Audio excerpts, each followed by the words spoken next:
Okay then, so street talk. And like I said, hopefully a short one today because we've got this wedding to get to. So 2 hours on the clock. What we should do is record this and do it back in double time and then we'll finish when we need to. Do you reckon? Is that how it works? I don't know. I've managed to... I had a real mess with the stories this week, mostly because of the stuff with Abi and Carl and Hope and Steve and Cassie was kind of mixed together and it kind of wasn't. I've separated them out in the end, but I've got no guarantees that this is going to sound anything but...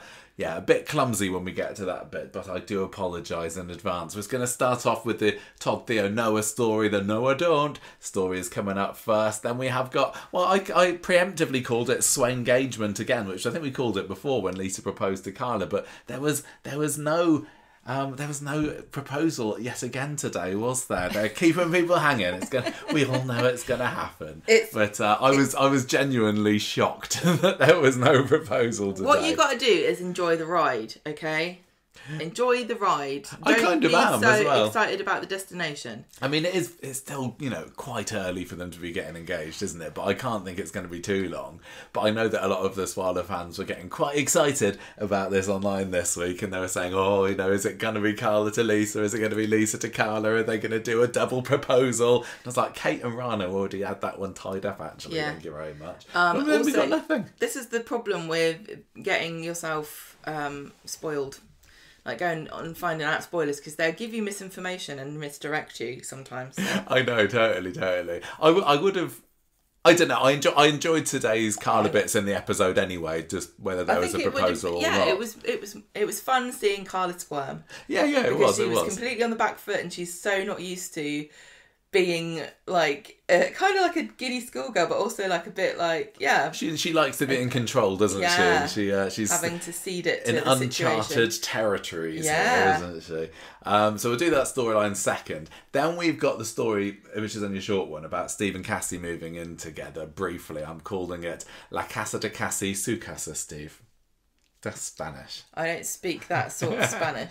Then we'll have a little bit of the other half of this, which is the family affair. I've also, just because it's a silly joke, calling it Tyrone's cheeks spread as well. Michael loves this pun. He's come up with his pun 3 times. His butt cheeks were not spread at all this week, were they? Arse cheeks. Sorry, British podcast. Will they be? Won't they be? Who knows? But I do feel bad for Hope that her phone's sacrificed. By Carl. That's harsh, but this is what you get for not backing up to the cloud. Also, what you get for not monitoring your child's technology use. Why on earth does Tyrone not just take the phone and delete it himself? I do not understand why. How old is Hope? Well, she's like, 15, is she, maybe? I know that children's privacy is really important, and you would never read someone's diary. This is not a diary. This is a device that is capable of showing you the most horrific things that mankind's ever seen. I know. This is why we've got this stupid privacy law and everybody's getting VPNs to protect the children from pornography because parents can't be bothered to check on what their kids are doing on the internet. I know, and this week Tyrone was just so laissez-faire. He was like, you delete it. Just make sure it's definitely deleted. Yeah, and being hideously so embarrassing photo of me. Where he's like, you can't do this and you can't do that. And Hope's like, yes, I am. Well, I thought they were going to go down the route of, she's deleted it, but it's backed up to the cloud. Because I don't know whether... does everybody do that these days? For the purposes of this storyline, the cloud does not exist because I genuinely was expecting them to all be proud of them. And also... But I'm sure it did. And I'm going back a long time now. That didn't... When Tyrone was being abused by Kirsty, I'm sure there was something there about a photo that was taken. I don't remember the details of it. And then it turned out that it was backed up somewhere. And that was going on like 13 years ago. 12, 13 years ago. What do you think Hope's passcode is on her phone? Is it going to be a number? Well, exactly. 999, that's the number that I associate with Hope the most. I'm just imagining Carl trying to hack into her phone and having 2 guesses and then the third one's correct. Well, I think maybe it's just like the numbers that coincide with the letters F-I-R-E on the keypad, possibly. Right, okay. It took me a second because it's 8 o'clock in the morning. 9 o'clock in the morning, Gemma. Alright, I can't do maths, okay? I know, it's fine. Aadi the Aadi is coming. A bard. Hot on the heels of Dylan the villain, we have Aadi the Bardi now, and he's certainly been painted out to be one this week. That was another episode. That was another reason why today's episode didn't go down hugely well with me. That we did not get any Alahan action, did we? No, sadly, Alahan action. And Debbie's been a right arse this week, isn't he? He's been a bigger arse than Tyrone's bum cheeks. Tell ya. Do you reckon that we had a discussion in this house? Do you think Tyrone's bum cheek photo was a stunt bum? I haven't seen whether... I was going to look, but I assume I would have seen it anyway, about whether Alan Halsall has said that was a stunt bum or the fact that it wasn't mentioned, I'd have thought maybe... What do you give it out of 10? You're the girl. You can rate people's bums. Excuse me. You can rate... It doesn't matter what your sexuality is. A bum is a bum. Well, we were also discussing whether or not, if that was Alan Halsall's bum, like, was it a waxed or shaved bum? Well, I mean, who's it? Said he had a hairy bum. Kevin said, Kevin told... I've seen your hairy bum crack. I'm like, I don't think you have, Kevin, because that was smooth as a baby's head. You're going to say smooth as a baby's bum then, weren't you? Don't want to use the same word twice. You can't use the same use twice. Well, Alan Halsall, I think, is naturally a hairy chap, isn't he? But he has had some waxing on his chest in the past. You're saying to me about this, like, and you're the one saying you couldn't possibly score because you're a man. Well, there was... Yeah, you know his intimate grooming details. No, I know that there was a story once where Maria had to, or tried to wax Tyrone's back in the back of the salon. Don't confuse the actor and the character. Well, I would assume that they had the same amount of hair coverage. Do you think that they were like, Alan, we need to dehair your bum for this photo because it's pre-watershed, so I'm trying to scare the grandmas. I don't know. But I think I don't know whether it was a stunt bum or not, but I think we've given far too much airtime for deciding it, to be honest. It's fine. The question is, if it is a stunt bum, is it a plastic stunt bum that Alan Halsall wore, or is it an entirely new bum on an entirely new person? Oh, that's a good point. I wonder whether you can get them. You know, like with Millie was buying the fake bumps. Yeah. A couple of weeks ago for the pregnancy.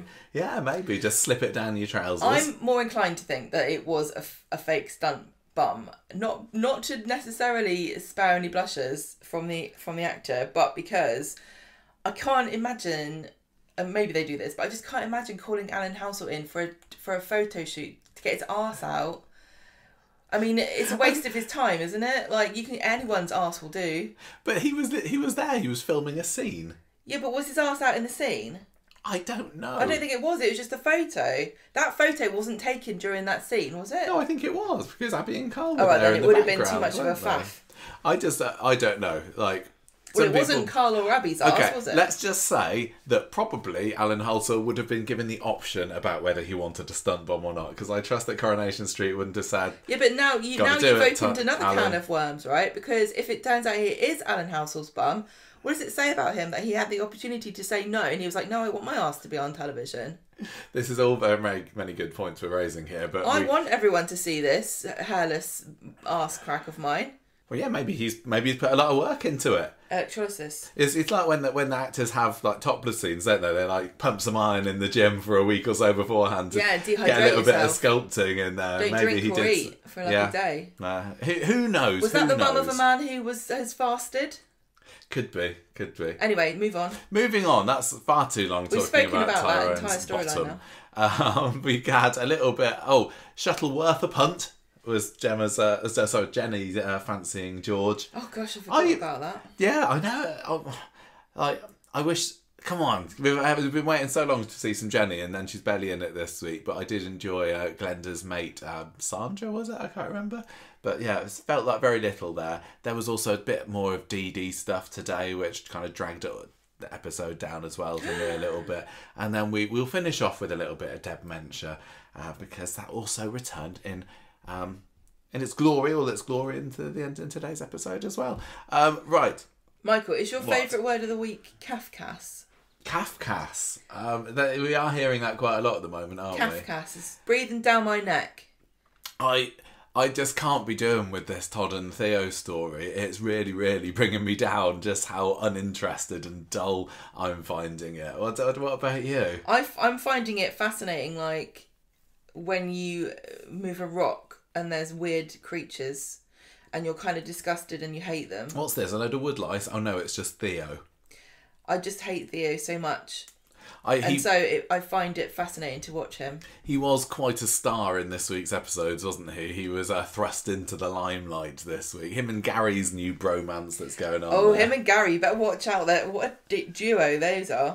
I did wonder at one point this week whether Theo was going to, stroke his arm or something. Well, he's or so just try it naturally on. charismatic, isn't he? Did you notice that they even had the same top on Wednesday? They did, didn't they? Close enough. They had plaid, the same plaid. Yeah, do you think they phone up each other in the morning and coordinate wardrobes? Probably.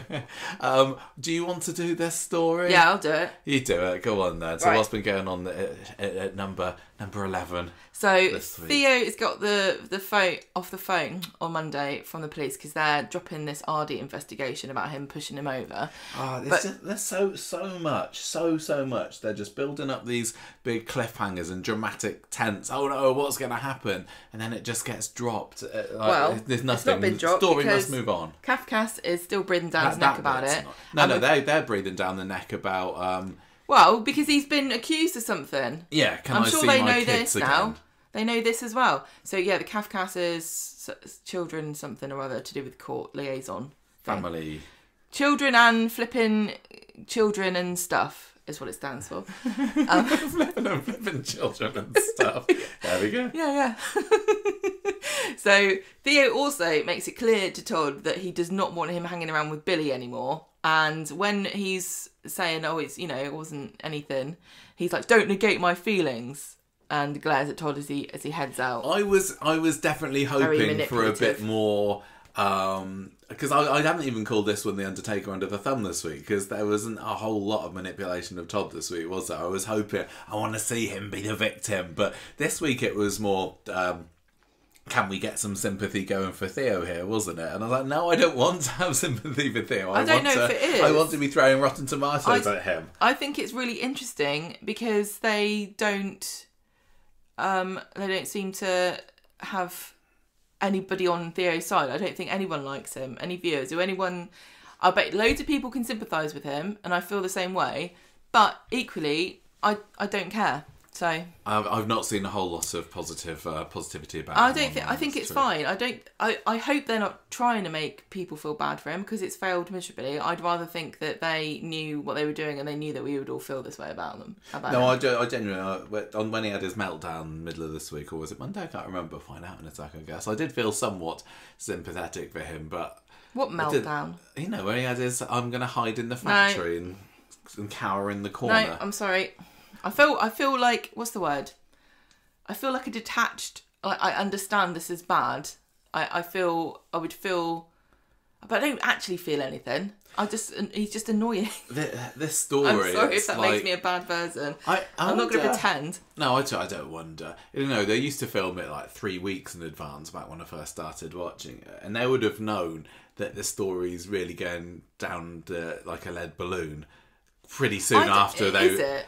I know, but the thing is, though, you say this, and loads of people are saying what I'm saying, but is it not engaging? I think so. I enjoy hating Theo. Parts of it are, but today's follow-up it feels cathartic when something bad happens to him. So, on the floor in the precinct, Todd finds a flyer for Noah's traditional family values church, because apparently now he's started his own church. Yeah. Which is bizarre because we never got this before. I feel like this is another case of like Corrie going back on what it had already established, because didn't we get introduced to Noah by Billy because Noah worked at his church in some capacity? I'm not sure. As like some kind of behind the scenes. We might have assumed that, but yeah, he's got his own branch of it, hasn't he? Well, okay, so and uses that branch to flog gay this must be a new church, right? Because why would Billy be involved in a guy who'd started a homophobic church? It doesn't make any sense. Must have all just come out.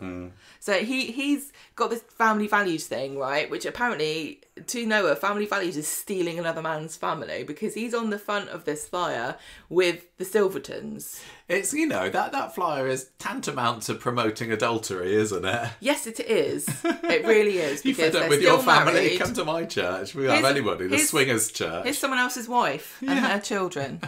So Todd shows the leaflet to Theo and he's really dejected and he's like, oh, stealing my family. If only you hadn't made it so easy, Theo, by being a big arsehole. So They just go. They go to the lunch. They go to lunch. Theo's late, so Sarah invites Todd to come and sit with her, and then he gets a call from Theo saying, "I'm not coming. Gary's got a job." I was expecting what's his face, Theo, to come in and catch Todd and Sarah together and not being happy, because he wasn't. So he was like saying, "Oh, stop hanging around with your exes." Yep. And I thought that they were going to go down the route that he was so insecure that he wouldn't even let him sit at a booth with Sarah Lou anymore. I think that wouldn't be without the realms of possibility.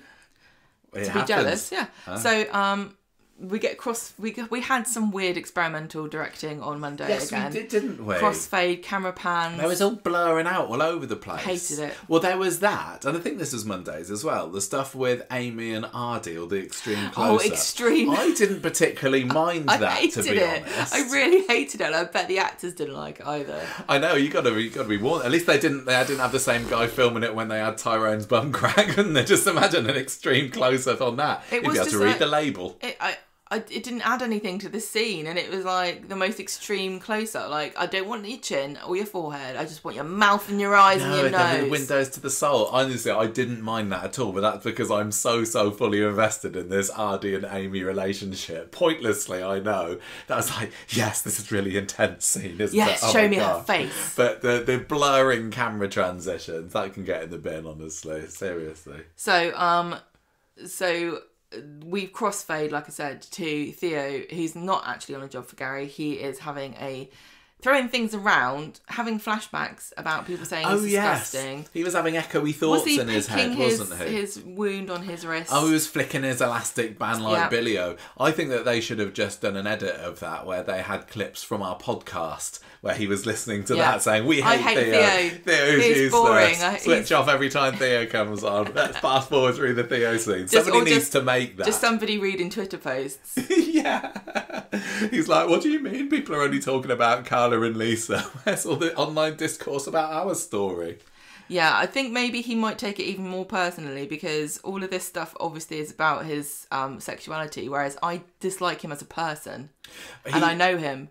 And I specifically dislike him. Not everybody like Theo, just Theo himself. Would that make you sadder to hear that? He's obviously, all joking apart, flashing back and remembering what he was told during his conversion sessions when he was quite young, wasn't he? He was sort of 13, 14, 15 or so. I can't remember whether he said it this week.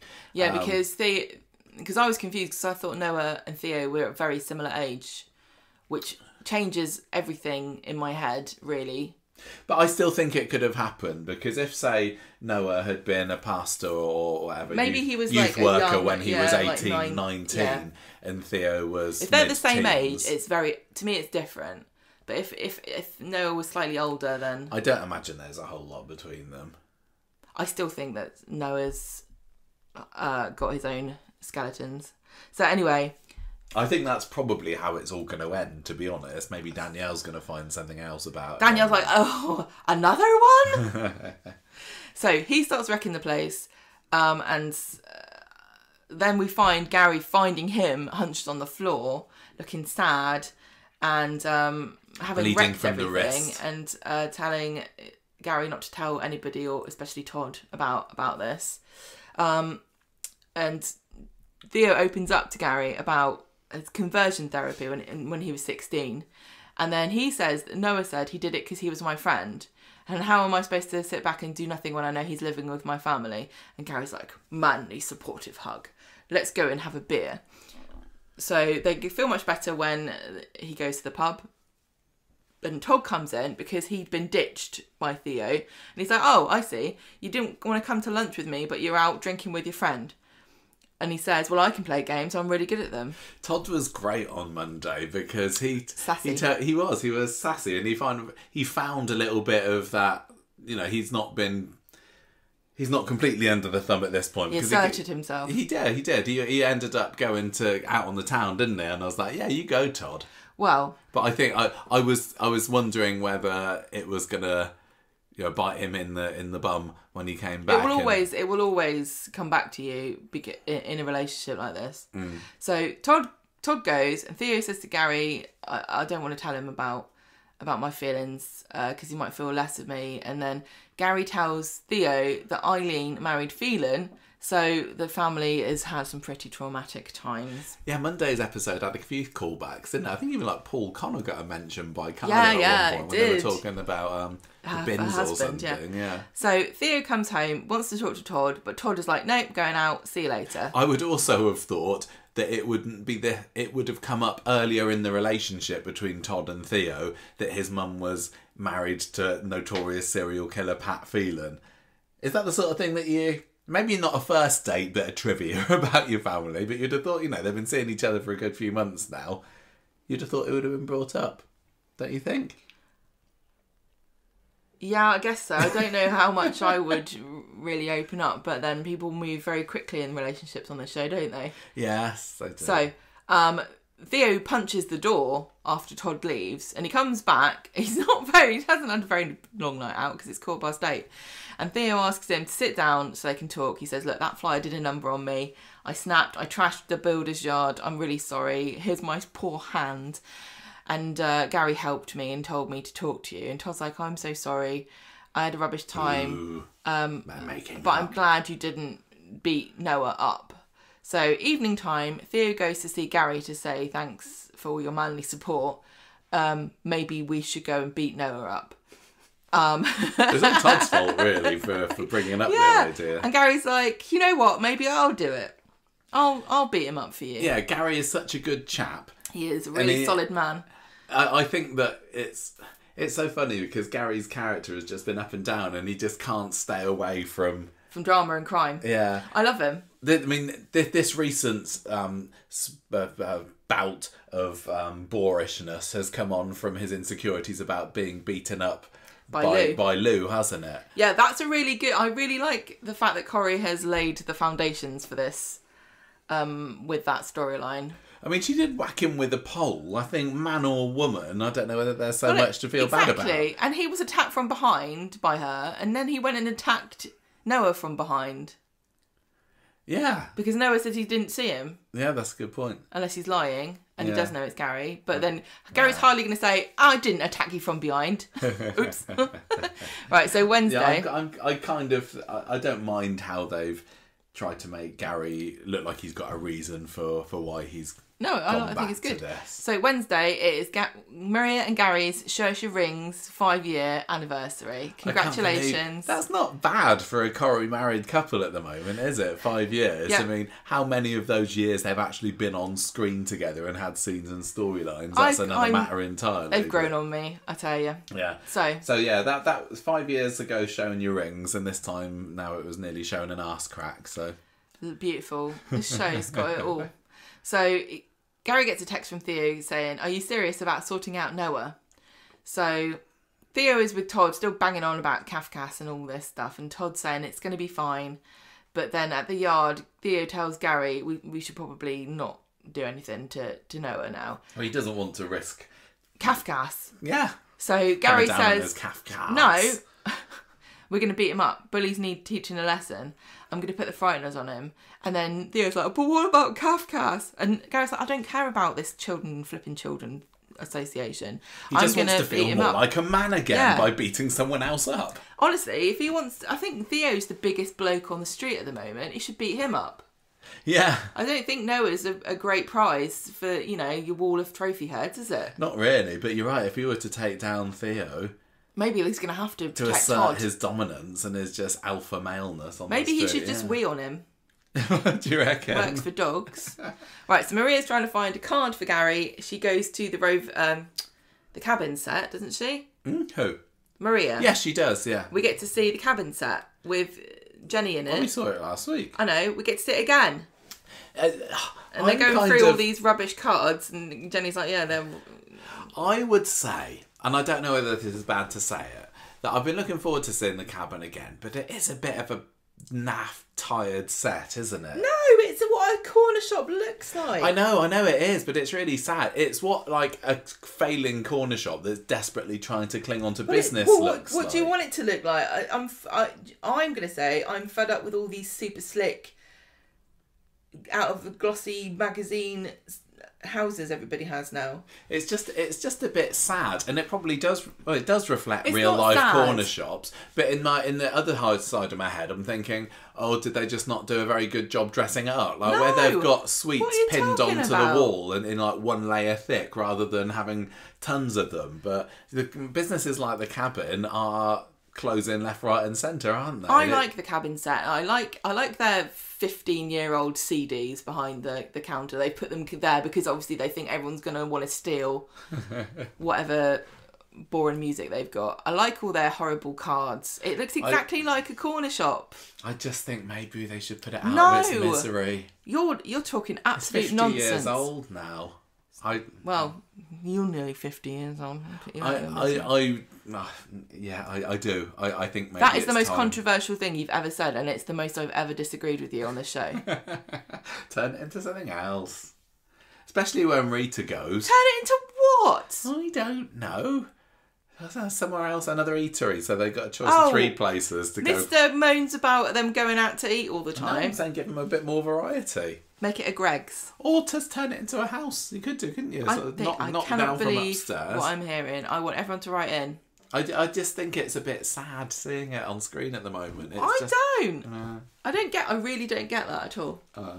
Okay, so Maria's not. She thinks they should close down as well because she can't find a nice card, and she's saying, we're putting in an effort this year. Gary's put shelves up for me. Wonder what beautiful rose gold ornaments they will find to adorn those shelves." And they've been through some bad patches recently. She tells everybody for some reason. Gary shows up at the community centre because Noah's just had one of his conversion therapy group meetings and a bunch of people are leaving, and Gary's like, "Where is Noah?" And they said he's helping a parishioner apparently, and he'll be back soon. Like the community centre is his office, which makes no sense. Yeah, what's he? The parish of... Yeah, what do you mean parishioner? I thought that parishioners were just literally people who lived within Isn't it like a legally defined parish. Yeah, it's like a constituent. Yeah. It doesn't mean what they think it means. Anyway, Gary was so funny, right? Because he's got this pent up rage and he's got nowhere to direct it except to rip up Noah's little leaflets. Oh, that was funny. And then he throws them angrily, but they kind of like waft, don't they? Because they're just paper. They can't. Yeah, I love it. He's like, rah, yeah. And then it looks like he's throwing confetti everywhere, which is not, I don't think, the effect he wanted to create.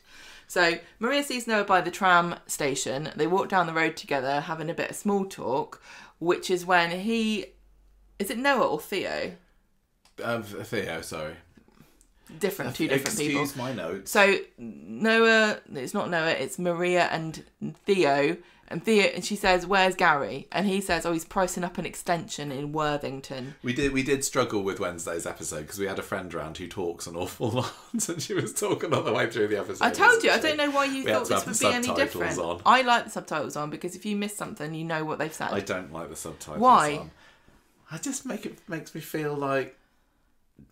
Makes me feel less of a man if I got the subtitles on. Real men don't need subtitles. No, I like to be able to immerse myself fully in the world of Weatherfield. I don't want floating writing above it. But do you not think that having to take notes takes you out of the world of Weatherfield? It does a little bit, but I don't like. But isn't it more efficient than rewinding every 5 minutes because we didn't hear something? Well, I'm looking at my laptop screen half the time. Well, then we'll have the subtitles on, please. All right, well then I'll watch it by myself. No. Talk about this later. I don't get it because when I'm watching it, we're not watching it for fun. We're watching it for the show. We're watching it for this podcast. Some weeks it's fun. We're watching it to make a podcast out of it. This is why we need to go back and understand what's happened. Okay. So yes. I learn better when I'm processing information in 2 ways at once, which I am when I'm reading subtitles and watching what's happening and hearing it. Okay. Do you see what I'm saying? Yeah, I see. And when you ask me what happened then, half the time I'm like, I don't know. But when there's subtitles on, have you noticed I know more, I remember better, because it goes in my head in a different way. All right. All I'm saying is I bet Gary's turned the subtitles off in the Maria Connor household this week just to try and, assert his alpha male dominance of the house. I bet there's a pair of glasses that you can get that you could use and it hides the bottom of the screen. So you can look through your special subtitle-less glasses and I can see it normally. Or maybe we could get me one of those Apple Apple Oh, glasses. Apple Vision Pro. And it would have the subtitles on just for me. No, if we had an Apple Vision Pro, I wouldn't take it off. You wouldn't let me have it then, would you? So I'd watch Corrie with it on, and you could just watch it on our big TV. Anyway, this is too much private information. Maria finds. Do you watch with the subtitles, listeners? Let's just involve them in this. Most people do now. I know, it sickens me. I really don't like subtitles on. It makes, well. I watch lots of things with the only thing I don't really like is comedy, because you read the joke before they tell it and then it's not funny anymore. Very true, very true. I wish they could time comedy subtitles to the joke as they're saying it. I think that would be a good way of doing it. Anyway, Maria finds Gary in the community centre. She nearly gets brained because he thinks that it's Noah coming back, and he says, "How did you know I was here?" Hammer, isn't he? And she says, "I've got a tracker on of you on my phone," which is like, okay, Maria, because she said he went missing that time and ended up in hospital. So now she's got a tracker on his phone. That made me wonder whether she could track the fact that he was. She will know that he beat up Theo, but I don't know whether she will, because if it's just your normal, you track me, don't you, with your Find My Family thing on iPhone. How long it's going to take, but you can't find out where I've been, can you? You can only find out where I am. Is that right? That's true. But if she's got the trollop tracker on, then maybe that's got secret extra features that does a little map of where Gary's been. Yard pub, flat pub, toilet. Yard pub. I think precinct, if you're lucky. I think that her telling him that means that he didn't take his phone to beat Noah up. He's criminaled before. He knows how to criminal. He's also been a bit useless at it before, isn't right, he? Yeah. So he says, look, I'm going to beat him up. He's going to beat him up. He's a predator. He's stealing people's families and pretending he's their dad. He's preaching love while he's spreading hate. He's going away saying gays are sick and they need saving. And Maria's like, oh, so what? She'd like to say, all right, calm down, love, but then she remembers, I don't want to have him bring up when I was banging on about the environment. We've all got our causes, I suppose, and this is Gary's at the moment. But what does he do with his recycling, Gary? Does he separate it correctly? That's what he should have mentioned something about that to try and get her fired up, shouldn't he? He puts plastics in the glass bin. What? I'm going to paint a rainbow all over this poster. Do you mind if I just do a green recycling symbol? little arrows. Like, no one will know what you mean, Maria, because I made that up. Right, so it's like, she says, I don't get why you care about this.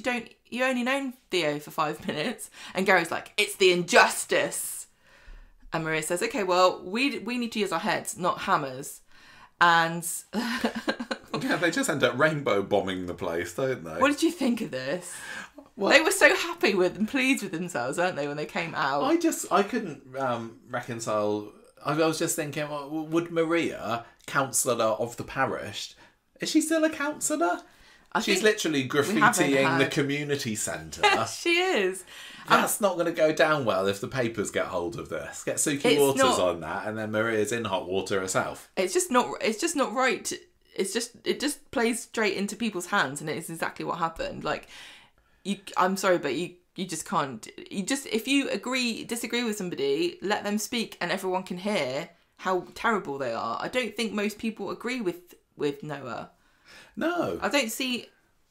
I understand that it is like what he's saying is hateful, but there's people that have chosen from their own, that they've decided to go there. Let them do.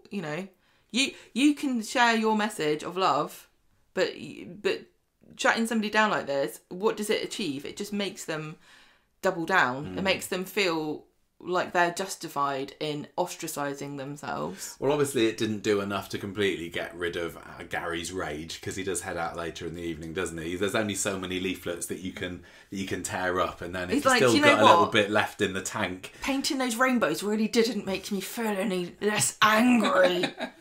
Maybe was thrilled about it. Do you know what's hilarious though? That was the naughtiest thing I've done in years. I bet when they were doing it, they were like, oh, do you know, this is a massive ball ache, isn't it, to do a rainbow, because we've got to get all the different pots out.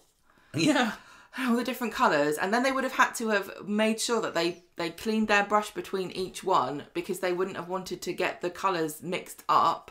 So they would have been there for hours going, oh, do you know what? We should have done all of the red bits of all the different rainbows first, Gary, because this is taking hours, because we're doing each one separately, washing our paintbrushes like all... I know, I wonder how long it took. I mean, they're lucky that they didn't get interrupted by a dementia choir coming in. Imagine them walking in and Gary saying, "You'll forget everything you saw here." And they go, "Yeah, we can do that." Yeah, no problem. What did we see? I don't know. Is it Christmas? What's going on? So right, Coronation Street made fun of the dementia choir tales. So it's not. We're joining in. Yes. So anyway, we just want to feel cool in front of Debbie. Yeah, we want Debbie to like us. We want Debbie to be our friend. Yeah, we do. Todd asks Theo what's up later, and he says Gary is not replying to my messages, and I'm a bit worried about him. And Todd's like, "Oh my God, Gary is very violent." Did he tell him that he killed somebody, or was it just me talking? He spoke to Maria. Brought up Rick Maria Nealon, did, didn't yeah. she? I don't know who knows that he killed a guy because it I'm going to say it's not very many people. So it still hasn't had justice for that. No. So Theo gets back to the community centre and it's been vandalised by the Woke Brigade. Oh my God, there's rainbows everywhere. No. That's I've got the name wrong again. Noah goes back to the community centre, and you shouldn't just take my notes as read. Maria and Gary are pleased with themselves, but then Theo and Todd came round and they're like, "Look, Noah's put it on Send PX and called it a hate crime." Oh yeah, he did a live stream of his discovery of the art bombing, didn't he? Maybe I think Noah's going a bit far here because it's not a hate crime to paint rainbows. It is reminding you of the promise of your namesake, the rainbow, and Noah. He should be like, "Oh, it's my symbol." Why is it a symbol? The rainbow about the floods that God sent. Yes. Maybe that's what really annoys him about it. Yes. Maybe he's like, you've taken my special thing that I had when I was little. I always used to love the rainbow. Now you've turned it gay. I can't believe it. Yeah, maybe that is all it is. They should write that in because if I was Noah and I hated gay people and the symbol of my story in the Bible had been turned into a gay symbol, maybe this is what's fueling him. Just continuously seeing this rainbow everywhere, going, "No, it's a sign from God. It's not about gay people." So he's mad about this, and now he's playing the victim, and they've made things worse. Maria and Gary look like, "Oh yeah, we didn't realise he wouldn't like the rainbows and the graffiti that we put all over his stuff." Also, was the Little Big Shot signs anywhere? Have they been vandalised? Glenda would love a rainbow. Yeah, she'd come in and go, why are there no rainbows on my Little Big Shots things? I'm trying to get into a new market. Yeah. Can't believe it. Little Big Shot is fabulous. I don't imagine that Little Big Shots needs to get into the gay market. I think it's already there. I feel like Little Big Shots has just dwindled out of existence. They just forgot to take the poster down. She mentioned it today because she said that the dementia choir tried to steal her Saturday morning slot. Oh yes, she did, didn't she? And she does, we don't watch her on a Saturday, so who knows what she gets up to. Yeah. So they showed the community centre on classic Coronation Street this week, or it might have been last week, because I'm still a little bit behind on this, when they had when they found the bomb in Claire and Ashley's garden, and the whole street got evacuated to the community centre. It's bloody massive. I don't know where it was supposed to be, but they actually booked out it's got a stage and everything. Oh, so classic. I think the Victoria Street one's quite a downgrade, I'm going to say. Yeah. So Danielle comes around to number 11 and tells them Noah is in hospital because she accuses Theo of battering him on the way back from prayer group. And he's like, "Oh no, I didn't know that. I didn't do that." Thank you for Coronation Street for sparing us the hospital scenes of Noah there hooked up to the small mercies. Gary, we see as he's sitting down to tuck into a delicious anniversary takeaway with Maria, has got a bit of blood on his beautiful white top. So he covers it with his tea towel. On Friday, Theo and Todd are talking about the beating. Who could have done it? Then Gary comes in and Theo goes up to him and says, "Hey, did you do it?" And it's like, "Shut up." Then Danielle texts Theo saying, "You've gone too far. You're never going to see your kids again." Because apparently these children have got no autonomy of their own. They look old enough to be able to decide if they want to see their dad. Theo and Danielle within a few years are acting as though 16. Is she 15? They're acting as though they're toddlers. Also, the last time Theo saw them, they weren't that bothered about him anyway. But I think, do they quite like Noah? Because if they've thought, if they think that their dad has beaten up Noah... No, Danielle doesn't need to get involved in this at all. She just needs to tell them what she thinks has happened, and they'll probably decide for themselves they don't want to see their dad anymore. And if our suspicions are correct and Theo actually is kind of a bit of a violent domestic abuser, he's probably beaten them up as well. Oh, yeah. I wouldn't be surprised if he hasn't done horrible things to them and manipulated them. And the longer that they're away from him, the more they're going to realise what he's done to them. So anyway, he's mad about this, and Todd asks him, like, did you beat Noah up? Because you did go out, didn't you, for a little bit? And Theo's like, no, I definitely didn't. And then Todd says, well, what do you think Gary did? And Theo's like, look, it doesn't matter who did it.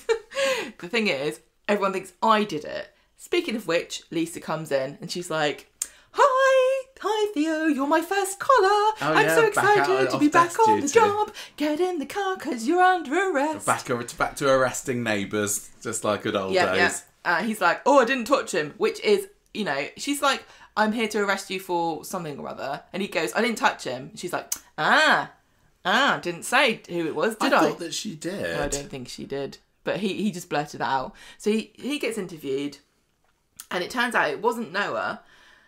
It was an anonymous member of the public who saw Theo in the vicinity, and Noah bobbed him in. Didn't actually see anybody because he was jumped from behind. And Theo's like, he's framing me. I was home all night with Todd. So Lisa asks Todd, and he says he can corroborate that is true. So they all get to go home, and they're talking about who it could have been that said that they saw Theo there. And they think it was Danielle, and they're stitching him up. Yeah. The three of them go to speed dial with Gary, Theo, and Todd. And Gary's like, don't worry about it. Don't worry about it, Theo. It's all going to be fine. And then... He gives them a wink, doesn't he? He does. He loves it. It was like when we were in France, when we went to that place on our last day, and the waiter there was giving you a wink, wasn't he? Some men just like to... Just a little wink, like, It's because they think they're going to get a bigger tip. So, do you think that Carrie's expecting a tip for beating up Noah? Maybe. Just imagine he's like, also, here's the bill. Going back to his loan shark days. Could you give me a review on TripAdvisor, please? Well, they didn't give a tip to poor old Alia, did they? Alia, look, this country, guys. Yeah, why are we tipping people? It shouldn't be expected. You get paid. You're always telling me to tip people. I tip, but I don't like the... I think it's bad that the idea that we have to tip is... Do you not think so? No, In America, you tip because people don't get paid actually a proper wage, whereas here you get paid minimum wage. Yes. So you don't need to tip. Yeah, Alia. Well, I mean, it's nice if you get one. I would love to get tips if I worked as a waitress, but you can't moan when you don't get it. It's just Alia's so entitled, isn't she? I just hate her for everything she does. when Alia showed up in today's episode, I was like... She's supposed to be training to be a lawyer, right? You giving her a 20p tip or a £3 tip or whatever. It's like, I don't care. I'll be working for 50 quid an hour this time next year. Yeah. I just the tone of the episode just drops when Friday. Alia walks into the room, doesn't it? And it's bad. I feel really bad for Sarah that she's just been lumbered with this character who's just so incredibly just a drag, dull and a drag. And right, yeah, Theo tells Todd if Danielle tries anything else, he's not going to be responsible for his actions or Gary's. Yes. Well, there we go. So you quite enjoyed that this week, did you? I enjoy watching this storyline because it's so infuriating. And I really do like the idea of like Gary kicking people's bums, but I think he should start with Theo. I thought that maybe it was better and then it fell off a little bit at the end of the week. I think it was because like some stories, like the Alahan story, we got bits of on Monday and Tuesday, but then they dropped it. And I was like, oh, why can't they have dropped this story? I just don't need it every day. And it doesn't feel like a whole lot happened in today's episode with this. Even though it did, I don't know. I'm That's conflicted. All right. You don't. It's as long as you can explain why you didn't like it. I can't explain particularly well, but when those scenes came on today, I was not so enthused. Sadly, time for them to have a bit of a break. Maybe, I don't know. Right, sway engagement then. So this was a big build up to a whole lot of nothing on Friday. Although, like we said earlier, the scenes with Carla being very nervous around the engagement were actually quite... It was one of the best. Quite sweet, I enjoyed it. Yeah.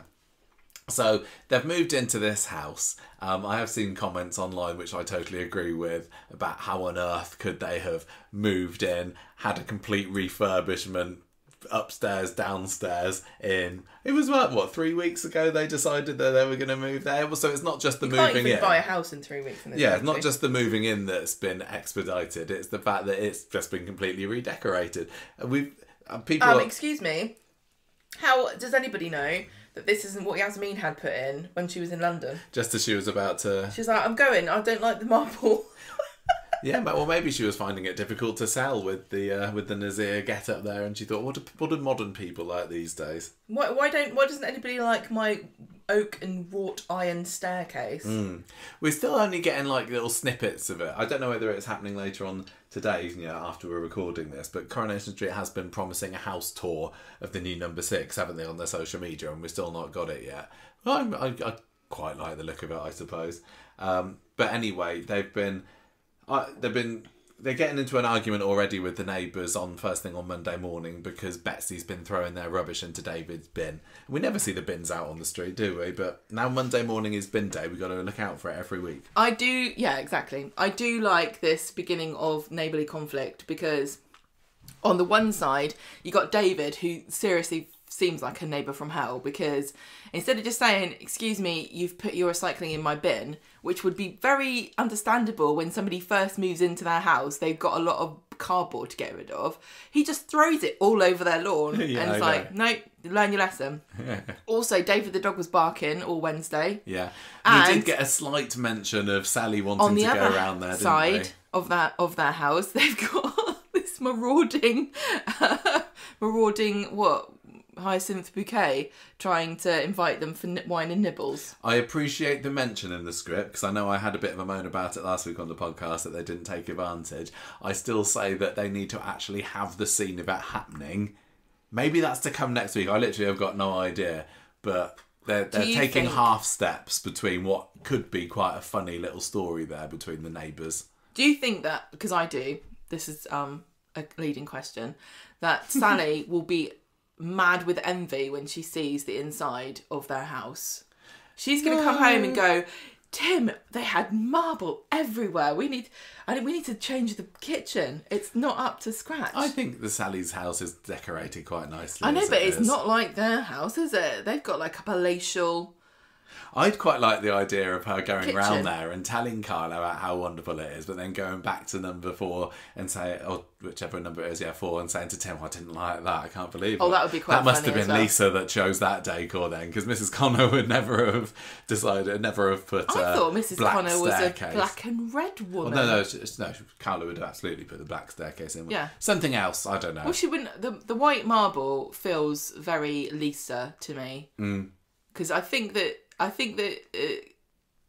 like any Connor, whether it's a sexually transmitted Connor or just a birth Connor, they cannot resist a bit of black, can they? They need. Even Carla's shoes are a bit goth. She's got these platform black shoes that she wears, and it's just. And also, she shops at All Saints, which is quite a gothy shop. Oh well, there we go. I do you like think they've been All snuggling Saints. on the sofa watching Wednesday this week? Yeah, why not?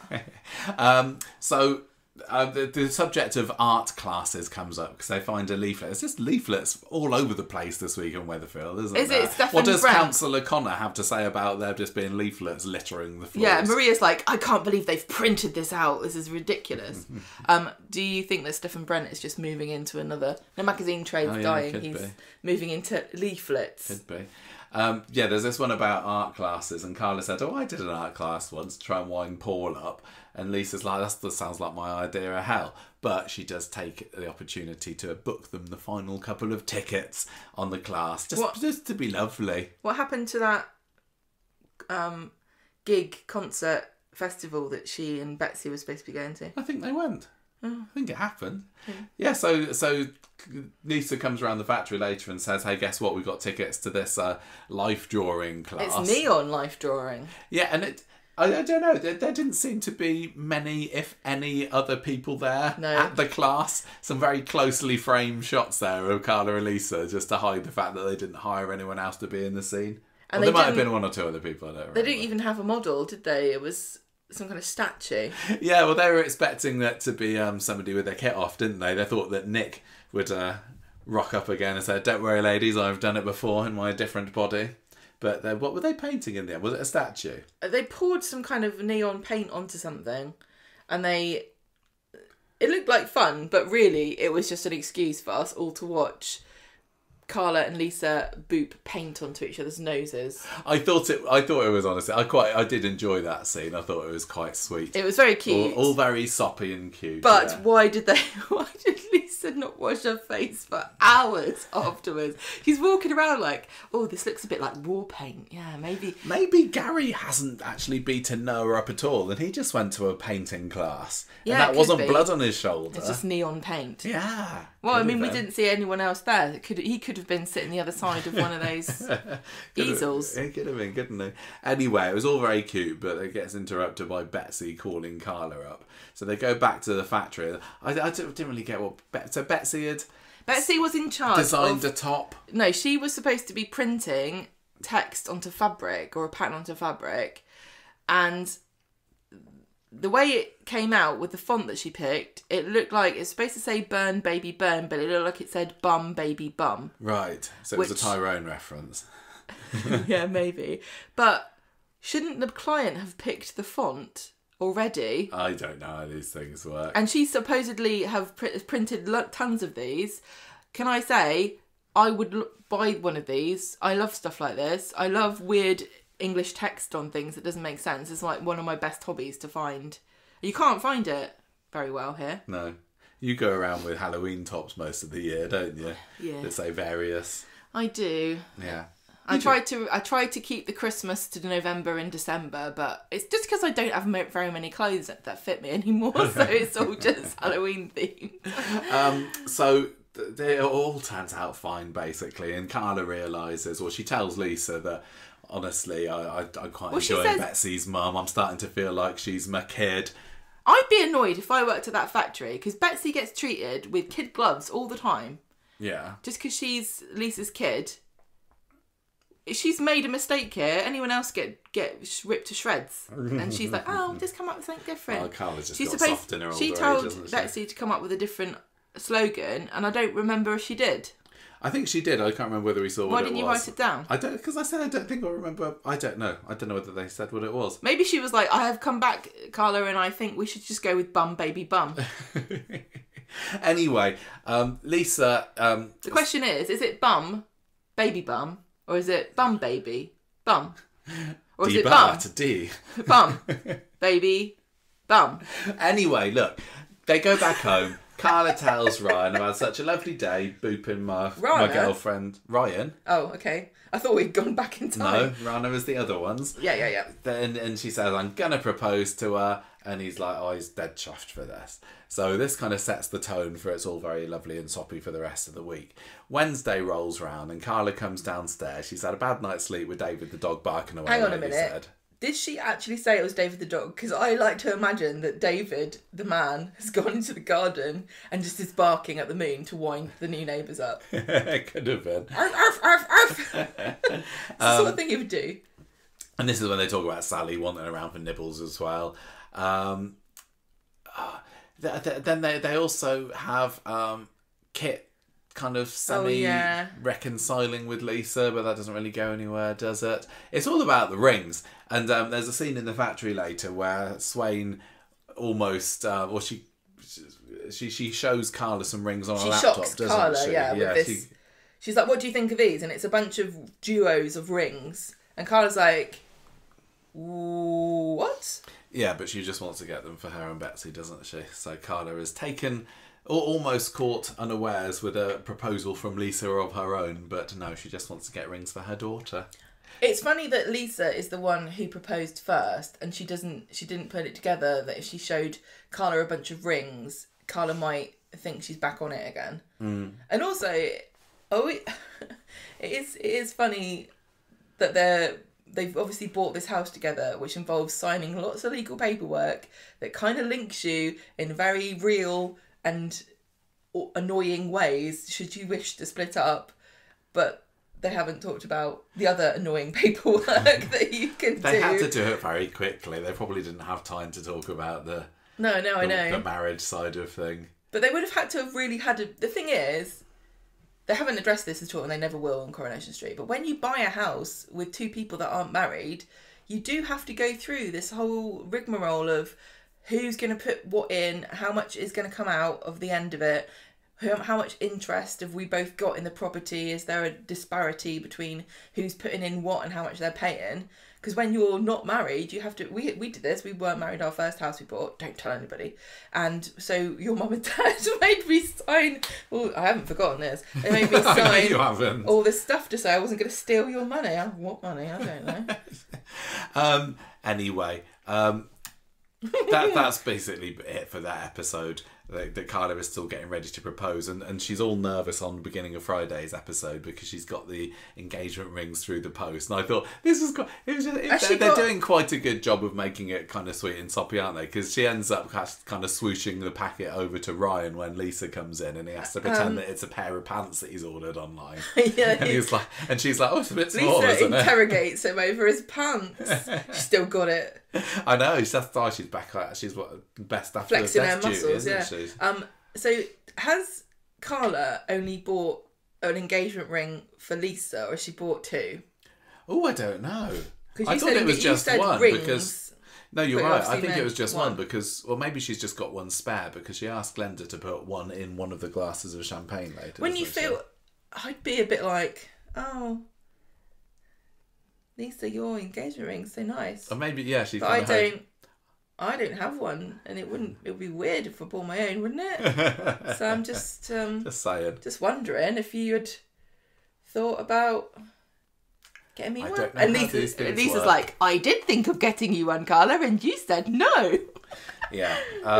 So Carla goes to the pub and she preps this plan that she's hoping Glenda's going to help her put into action later, which is popping the ring in the champagne because was it that Ryan's told her, you probably want to make a bit of a gesture about it, don't you? And this was great because I love watching Carla going through this process of realising, like, I've never ever once in my whole life thought about proposing to anybody, let alone another woman. I think lots of women don't, do they? Exactly. No, I know. That's why I really enjoyed it, because she's like, there are so many firsts for her in this relationship. And this is another one of like, how do I propose? What do I do? But I'm a woman. How is it different? Do I just do... What do I do? What would she like as well? Like, what... As a woman myself...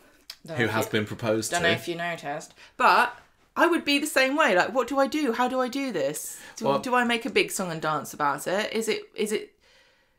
Because Carla kind of like... Literally, it felt like to her, she was proposing marriage rather than making a proposal, which to me are two different things. Like, proposing marriage is like saying, should we get married? But having a proposal is like, ta-da, here's a horse with a ring on the top of it for some reason. Yeah. You know?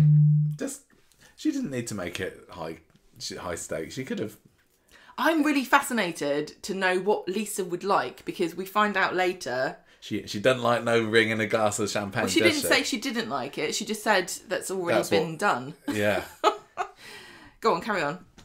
Tell me what happened. You're doing this one. No, I'm doing this one. Sorry, I forgot this. I just completely lost track of what's going on. So she's like, put the ring... She also says to Glenda, put the ring in the champagne when the time's right, but obviously take it out of the box. You can tell she hasn't done this before. So Carla persuades Lisa to come to the pub later with an offer of David Gray on the jukebox. This is excruciating trying to get her to come, wasn't it? Because she's like, I don't really want to. I love arresting people so much, do I have to? So Carla goes to the pub and she's super nervous. I wonder, I don't know, I know we don't know all of it, but I wonder if we could look at what proposals Carla has had. Because we didn't know how... I'm not sure that we obviously never saw her and Paul get engaged, but did she ever tell anybody what he did? That'd be really interesting. Has anyone got any time on their hands? I can't remember what happened with all her many other proposals. Nothing ever runs smoothly on Coronation Street, so I'm sure they all had wacky hijinks. Yeah. What do you think about ringing the champagne? Because I mean, my proposal to you was famously very naff. Would you have preferred I'd made some kind of effort? It's because you would get the ring nervous. in the glass done a better job? You were so nervous. You made me scared. Like I was like, "What's happening?" But I didn't make a song and dance out of it at all. I just took you down by the waterside in a car park. Yeah, I know. Thank you for that.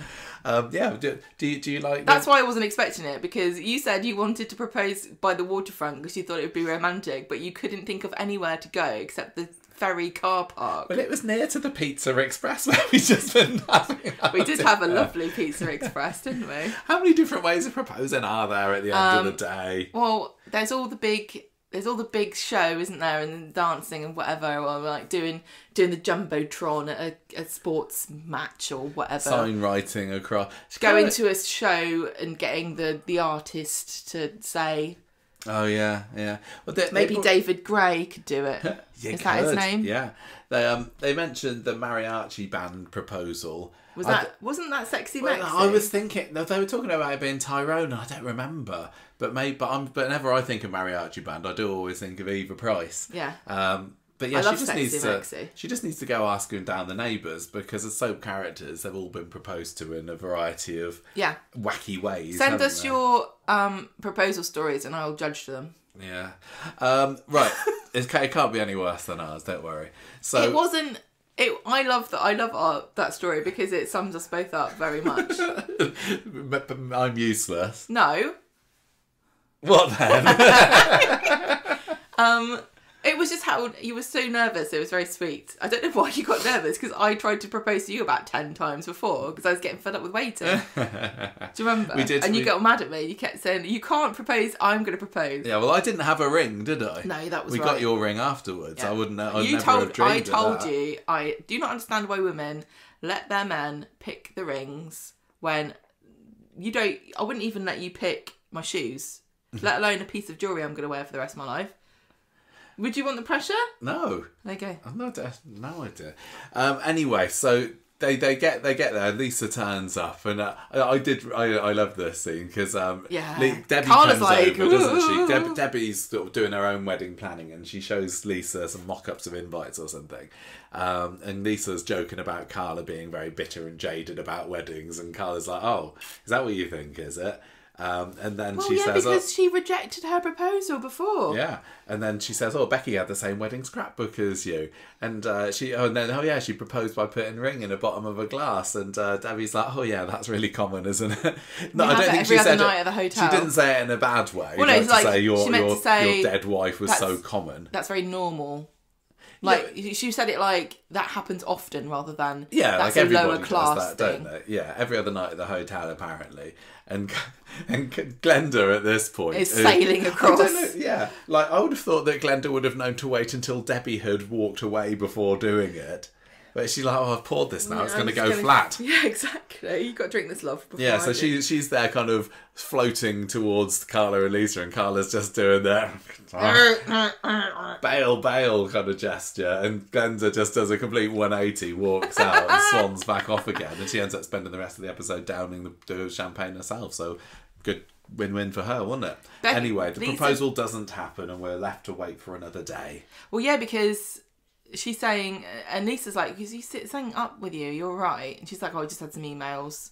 Oh yeah, some suppliers or something. And then also later on, Carla's moping because it didn't work, and Ryan's like, "Well, it was a bit naff, to be honest with you." She's like, "What did you tell me?" Do you think? I think that this week makes it. Is it making it more likely that a double proposal's going to happen? Because that's the ultimate of corn, isn't it? I would say. Well, soap I think corn. A lot of people would love to see a double proposal for these two. I think it would be very sweet, but they did do it with Rana and Kate, so you're going to have comparisons. Do you think it's going to happen soon? Is this the midst of a story, or are they going to put it to bed for a little bit? No, I think Carla. I wonder whether Carla will just like ask her whether they're watching telly. I think it's like, going to be... I can't wait anymore. I need to ask you now. Yeah.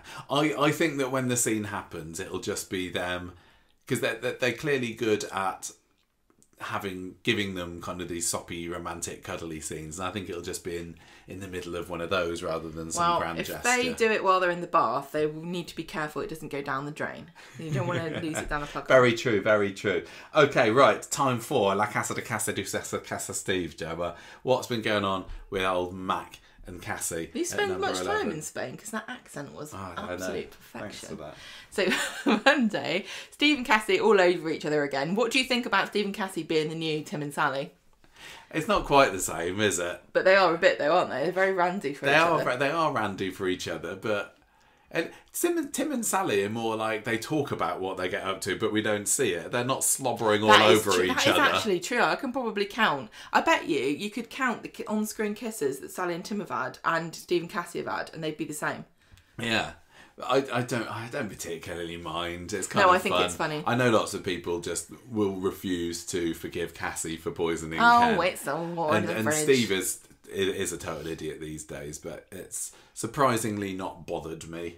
Well, they're all over each other. They're talking about going to do something that Tracy ribs Steve over because she's saying that you're going out the female equivalent of Tim. Yeah. And Amy's like, I still don't really want them to go out with each other. And then Amy sees something on the computer at Preston's which makes her realise what Tracy's up to when she's saying, let's just do 50-50, I'll keep my business, you keep your business, make this divorce as easy as possible. So she goes and tells Steve, so Steve and Cassie confront Tracy and they're like, you've been lying about how much Preston's is worth and undervalued it to make it look like it's Streetcars is worth the same, but it's worth less. So, you know, it's not fair. Streetcars with their fleet of 20 cabs. How is it possible that a huge business that is run by all these people and they how many? Yeah, 20 drivers. How can it be not worth? Down the street. And it seems as though I don't know why. For a good 20 years. It seems as though they own some of the cars, which is not normal for a taxi company, but they do because they've been valeting them because that's what Abi used to do. Anyway.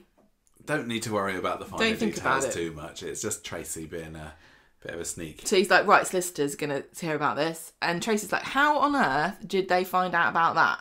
And it turns out that, yeah, she finds out. I think that Mary kind of makes it obvious that it was Amy that investigated this. So Steve decides that he is finally going to move out of the house that he shares with his ex-wife, her dad and his daughter to go to an Airbnb for a bit while this is all going on because it's a bit awkward. You said it was just a normal B&B. You said Airbnb. No, I didn't. It's because Amy's written on the line above. These modern times, we can't see B&B without putting air in front of it. Yeah. When you go to a B&B, like, sorry, is this an air one or an earth one or a fire one? We've never been to a B&B. No, I wouldn't. I don't like talking to people. I like the Airbnbs where they're like, no one will ever speak to you. You just find a key inside a box. Yes. Like you've completed a quest or something. On Wednesday, Cassie is draping herself around Steve in the cab office and he's a bit annoyed and he also had to pay £85 for this non-Airbnb and he wants to stay at number 9 and she's like, oh, maybe you have to put a ring on it. And he's like, what? And she says, no, don't worry about it. I'll try and sort it out. So she asks Tyrone and she makes out that it's only going to be for a little bit while he's waiting for the divorce. And he's like, well, okay, I guess so. I guess that's fine. Steve walks in with his bags and everyone's kind of shocked. Well, Hope is kind of shocked. And Fizz is like, I'm not really happy that you said that he could move in without asking me. And I also don't like watching Steve and Cassie get it on all the time. And she's like, it's having another teenager in the house.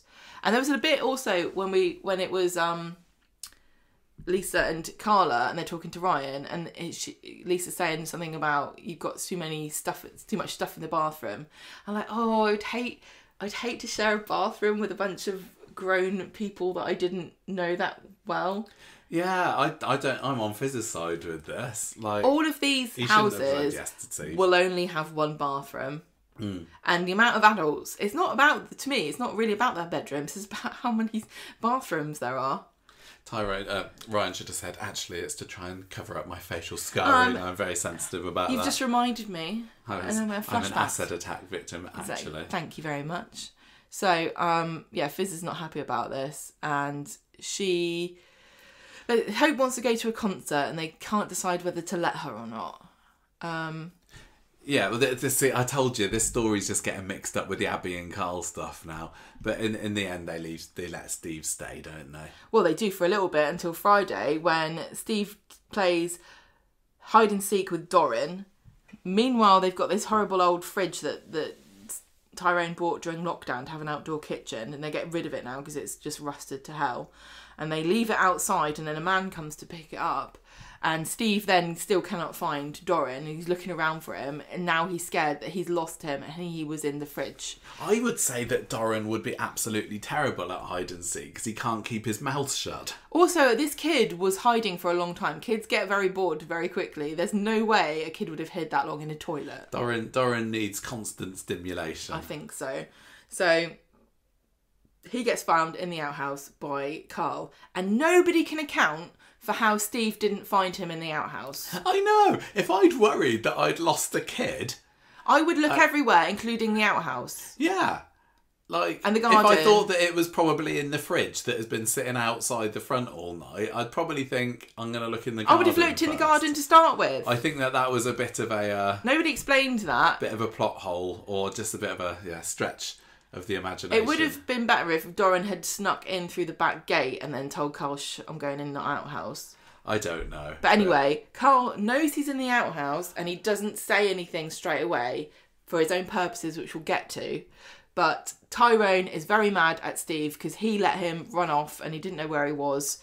And then there's an awkward bit where Cassie's like, oh, Steve hasn't had a kid for ages. Think about how old Amy is. And everyone's like, oh, you forgot about Ollie. Ollie died. And Carl's like, oh, that's sad. That was awkward.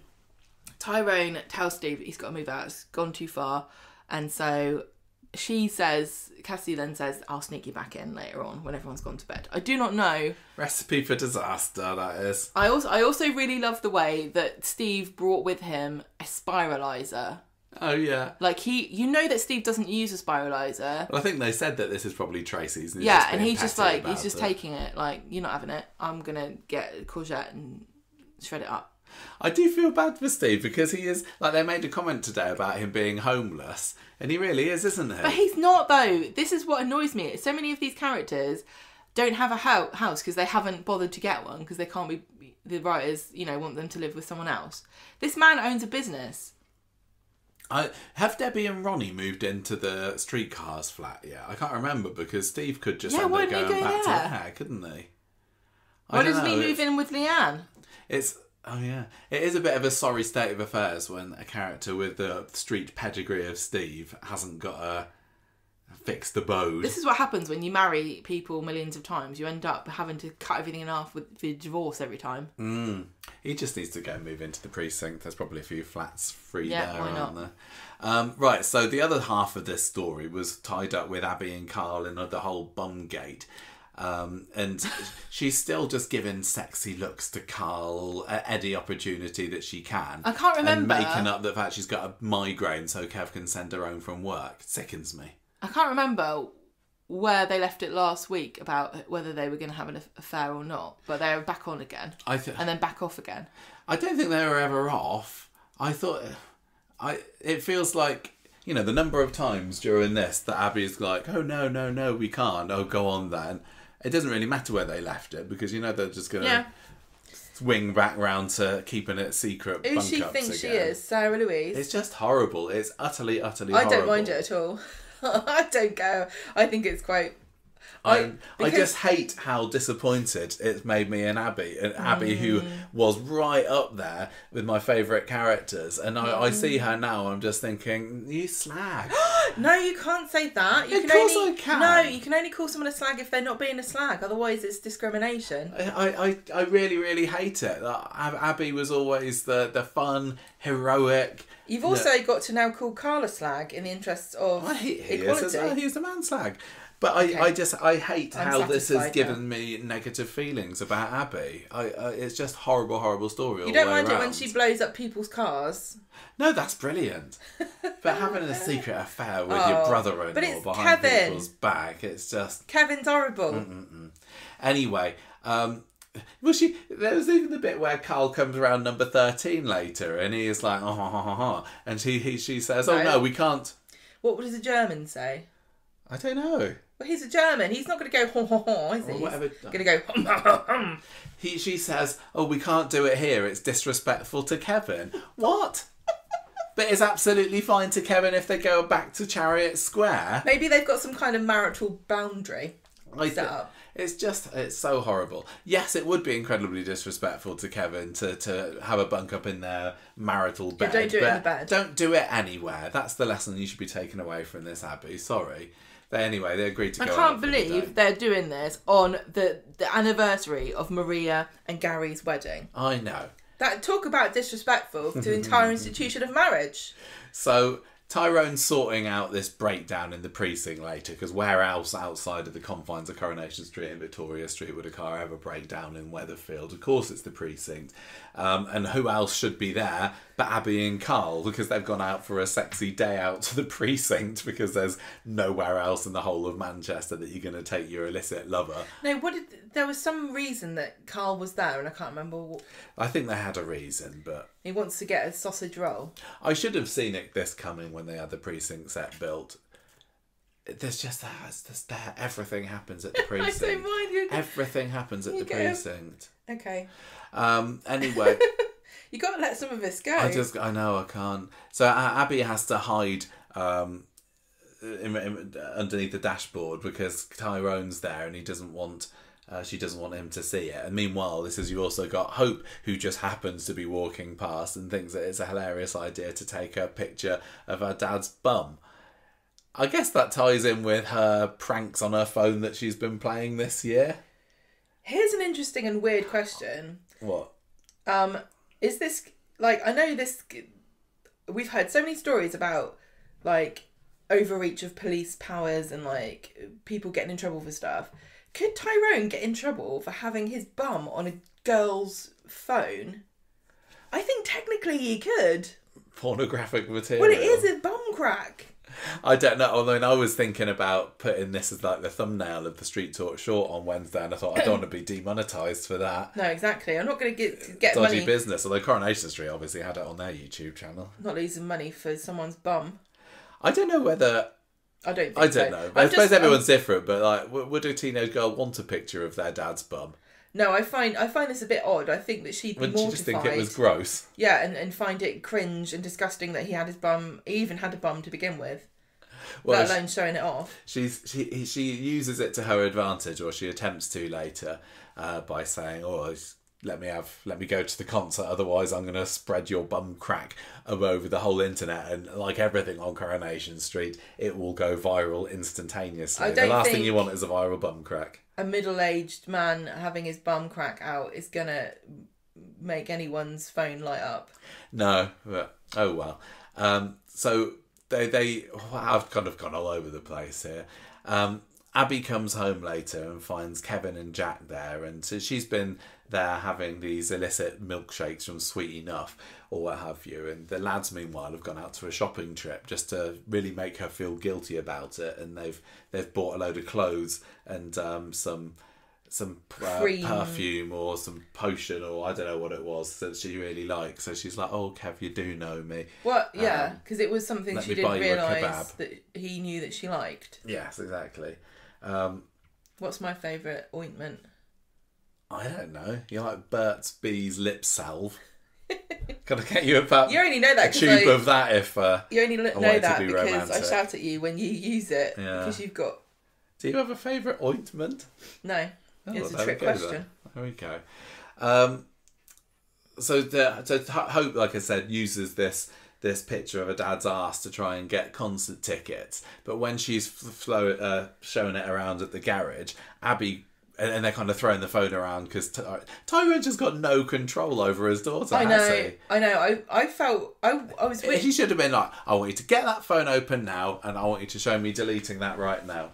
First of all, he should be able to access that phone without her. Yes, he should. He should. And I appreciate. I'm sorry, I don't have kids, but I don't see that you need a child to keep something locked when they're not 16. I don't mind about her having a lock on it, but the parents should know how to get into it. They should be monitoring. They really should. But I felt bad for Hope this week because the parenting was atrocious. So many mixed messages telling her she could go to a concert, but now she can't. The end of the week, she was supposed to be able to go, and then she wasn't allowed because they left it too late looking for Doran, and everyone had had a beer, so they couldn't give her a lift. But first of all, she shouldn't have been allowed to go anyway because she was being disrespectful so many times. Even some of the cheeky things she said, she'd be in her room. Yeah. Well, I think that they've let their lax parenting of her go on for far too long, haven't they? Yeah, I know, but it's not good for children to not have boundaries. I wonder whether they're kind of going down the route. Consistency. Like when they've tried to come down a bit too harsh on her, she's just lit up the factory or the trampoline. Can't go to the concert, can I? Well, maybe I can when I set fire to it. So I do wonder whether they are treading on eggshells around her. No, I don't think so. Like they took her to Birmingham for that special let's try and make you less of a psycho bit of education. She just set fire to that. Anyway, they're doing it for the comedy.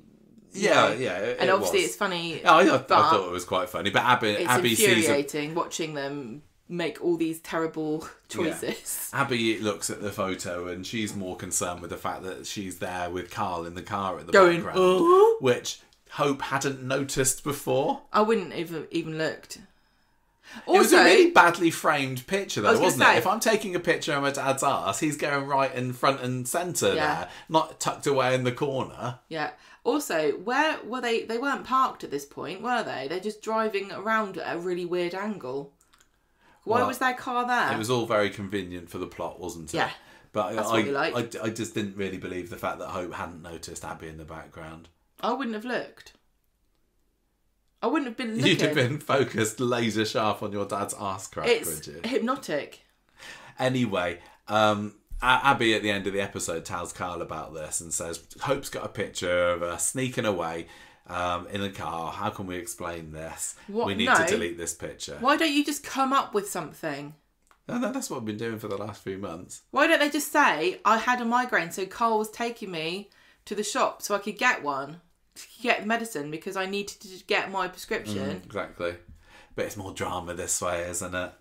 Why do people insist on having affairs if they're not good at lying? Yeah. We talk about the bad parenting, but at least Tyrone did take Hope's phone away from her by Friday's episode. I know, but I'm also thinking here... Should have done it earlier than that. For safety reasons, I would want my child to have a phone.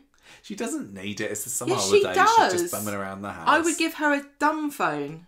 I'd give her one of these bricks. I'm not going to buy her a brick phone just for one punishment. I am. That's going to last 24 hours. I have infinite money and children in this scenario, so I'm going to get them. I'd have a punishment phone. And if you did something naughty and I decided that you were going to not have your phone anymore, you would get the Nokia brick. And then you could only text and phone and play Snake. Anyway... So, Kevin hears about this photo later on, doesn't he? And he's very excited to see it himself because he doesn't get much thrill in his life as it is at the moment. He just wants to see a bum that isn't Abby's. Yeah. She knows how that feels because she's after Carl's. So Kevin is just like, go on, Ty, let me see the picture. And it's like, no.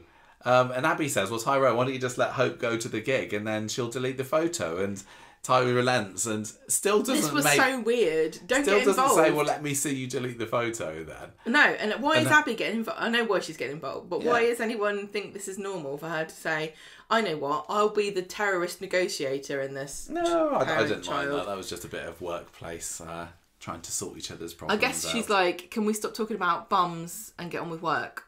Yeah, exactly. So she phones up Carl and says, look, you're going to have to break into number 9. Hope's phone is there and hidden in the biscuit tin.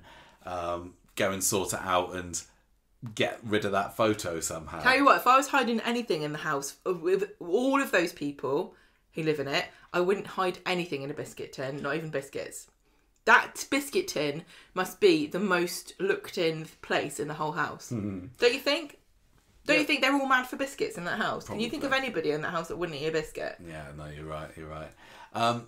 So Carl goes around... In Carla and Lisa's house, you could hide anything in a biscuit tin. So I bet they don't have carbs.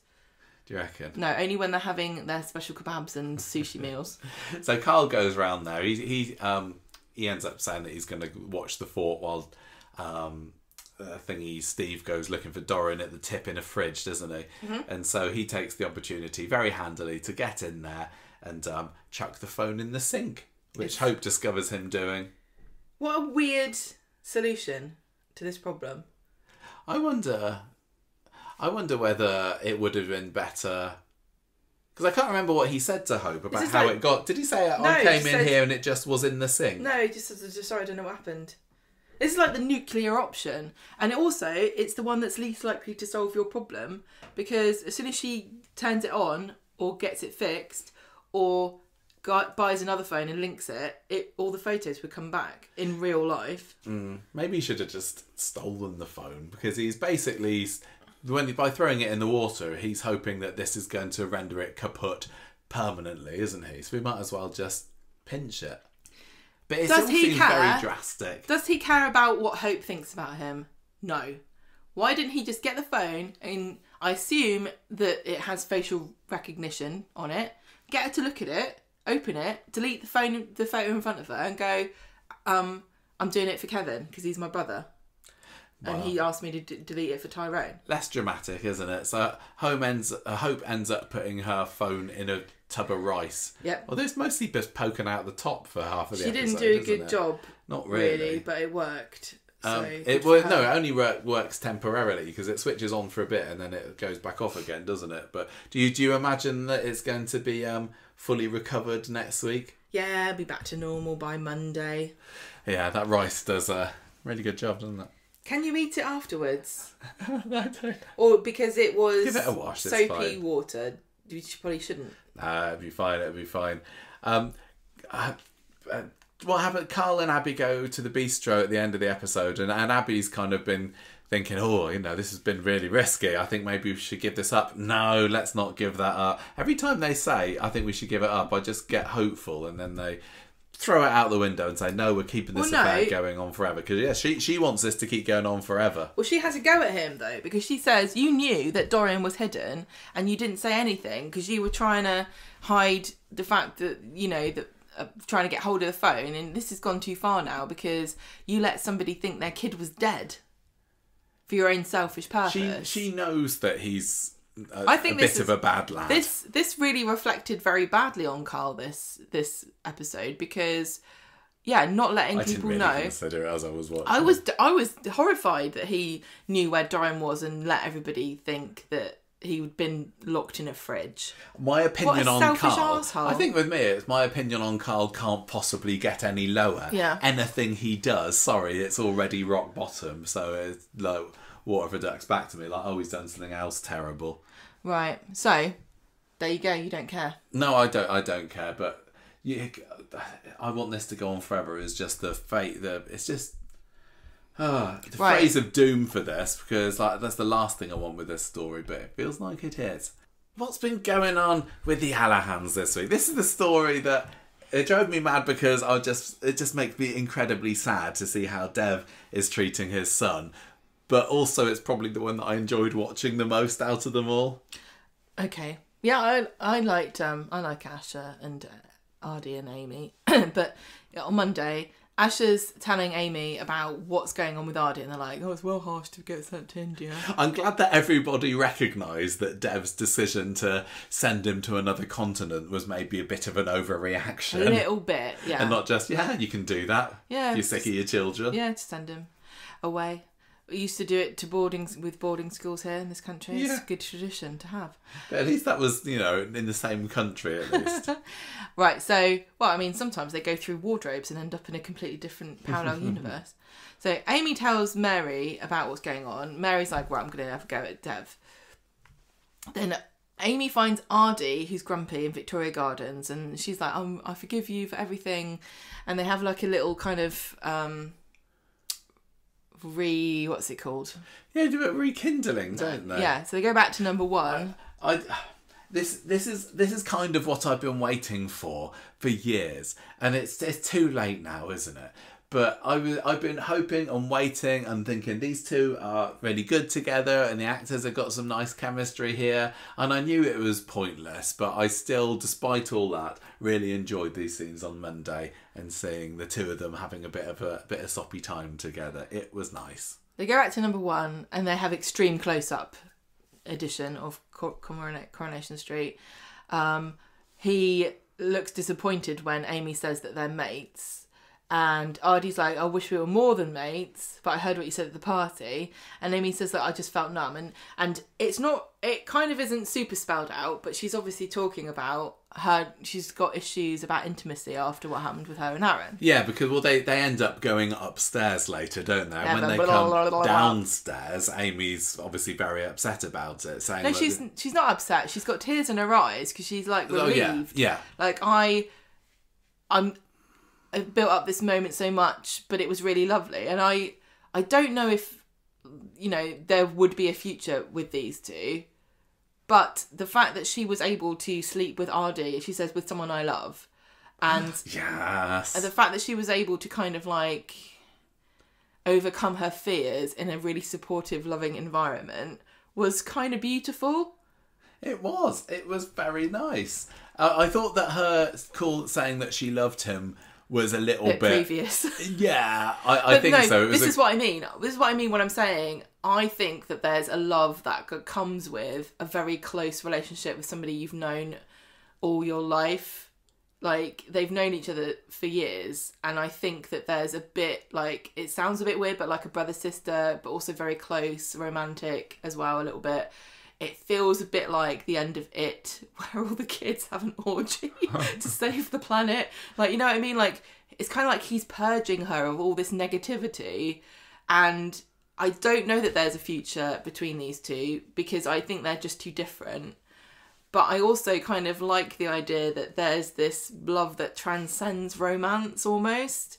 I think it's very deep because they've gone through a lot even though they've not been together. I wonder whether she's been having feelings of love for him for a while, which is why she found it so surprising that when they kissed a month or so ago, there was no spark there. The trouble with the English language is that we don't make a differential between types of love, and love gets used for all the different ways, and even in a romantic or a sexual relationship between two people, there are different sorts of love. And like, for example, Carl and Abi have a kind of love together. It's different between Carl and Kevin.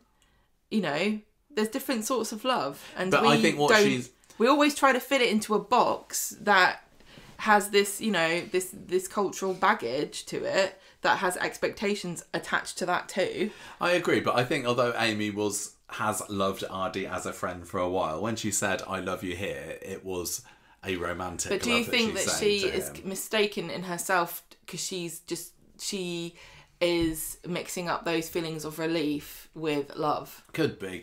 I don't know. I think it's very complicated, but I really liked it. I think it was a really nice moment. But then, of course... Shame to be spoiled. It gets spoiled because Dev sends him a text message, I need you to come home. Because previously we had seen Lauren arriving. Lauren. If you could... I'll say it about Carl, and my opinion of him can't get any lower.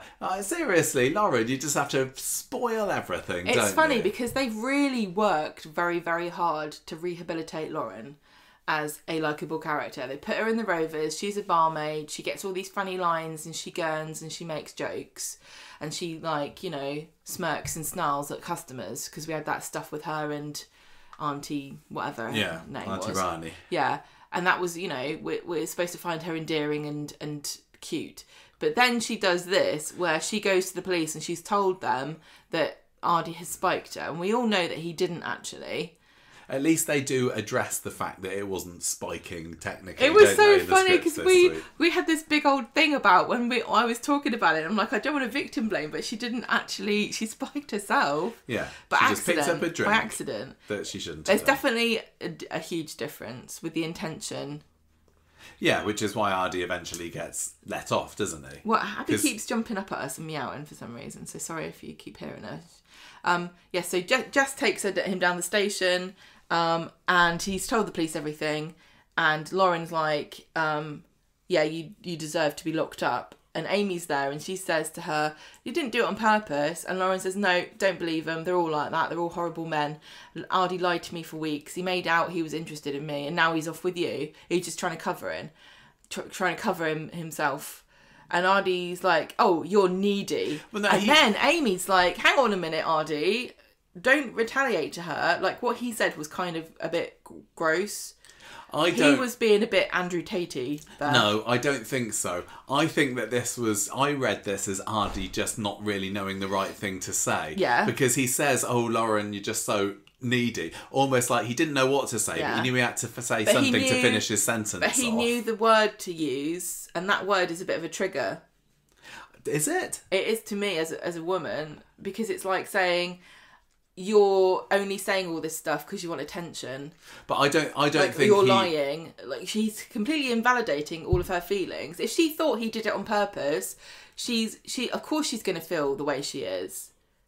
She feels violated. I do get how if I was Lauren and I'd been thought that I'd been strung along for all these weeks by this guy and he's just trying to cover his own bum, I get that I'd be mad at him, and I don't really completely blame her for reacting in this way, but I just wish that she hadn't, because I was so happy that Aadi and Amy had got together. I agree. And it was this fleeting moment, because by the end of the episode they're all over. And Amy, did she overreact by the fact that she jumped onto, she didn't jump onto Lauren's side, but as soon as Lauren sort of fired back at Aadi, Amy switched from I'm fired back at Lauren. Well, no, and Lauren fired back onto Aadi, didn't she? And she did. No. And can Amy I tell was you like, what I think? What? Aadi? Can I tell you what I think? Go on then. Remember that Amy has this big history with incel behaviour and like non-consensual. You know, she was raped by Aaron. All these talking points that she's heard, and women have heard this. If you're online, you've heard the way that some men talk in a really entitled and horrible way, and it's all this incel culture and Andrew Tate and all that kind of stuff about women being objects and not taking into consideration that they're human beings. And unfortunately what Aadi did was parrot, and I don't know if you've written down everything he said or not, I can't remember, but all I remember is my visceral reaction to what Aadi said, because it's like using an unknowing trigger word. Like, there are some words that like in different countries are used as like racially charged. We don't have them in this country, but when an American would hear a word, it kind of triggers something in them and they think it's racist, even if it isn't. Right? So, for example, I remember thinking, oh, Michelle Obama, she's so eloquent when she speaks, right? That triggered a load of people into thinking I was being racist, because Americans are used to hearing black women being cut down and told that they're dumb and they shouldn't have an opinion. What I meant was, in this country, politicians' wives never say anything, and we're not used to we don't have first ladies. I wouldn't expect any wife of the Prime Minister or husband to say anything ever. And if they did, I'd be like, wow. So that's what I'm saying. So to me, I was confused as to why people were getting upset, but when he explained, okay, I get it. What Aadi said was like something that triggered something in my head, like he's been hearing stuff, or he said something that really felt so dismissive and misogynistic, and that's what Amy heard in it as well. And it was just one thing, but when you're a woman and you hear these things being said about you or other women to dismiss and reject you for years, when a bloke that you really like and respect says it against another woman, it just whoop. Why did he say she was needy?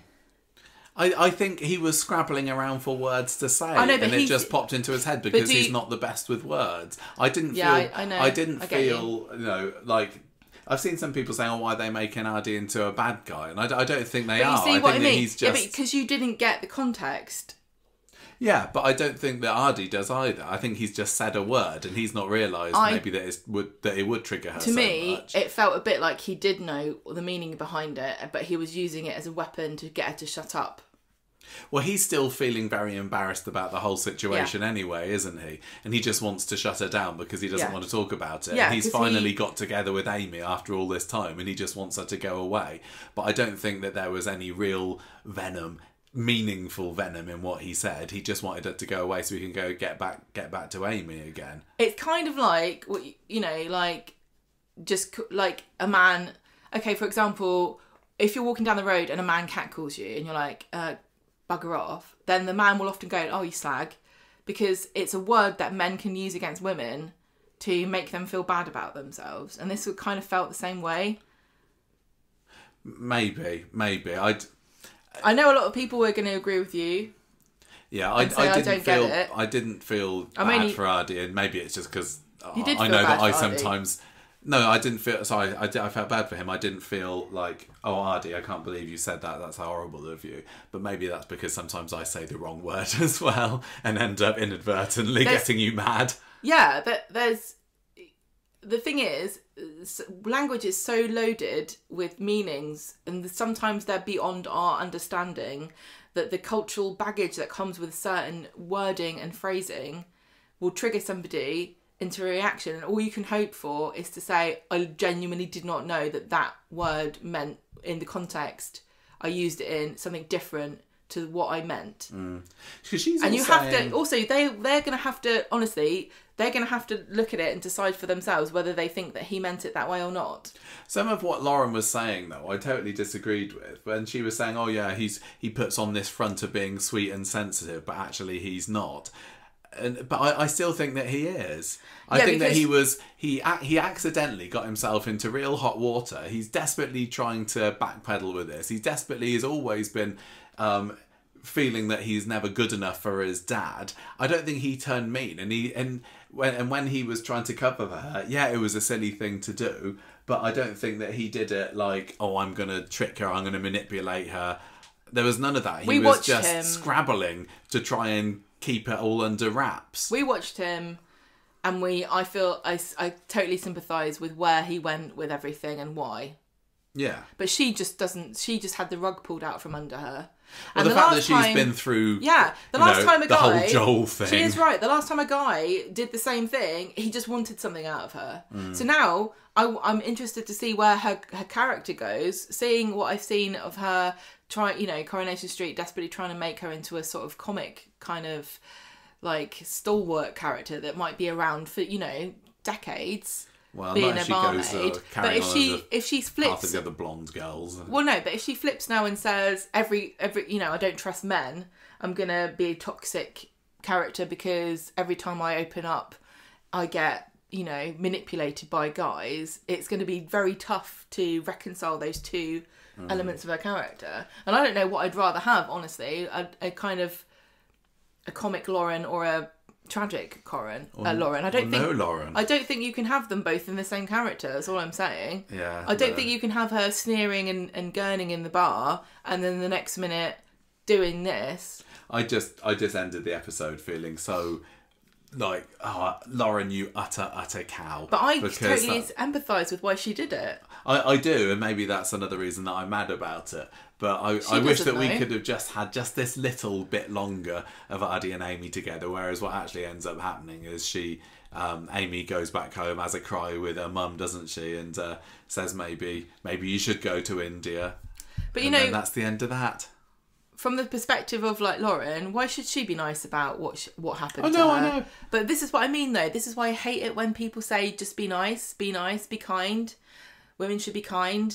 You don't know what anyone's going through. Well, you don't know what we're going through. Why should we be kind to people that are predators to us?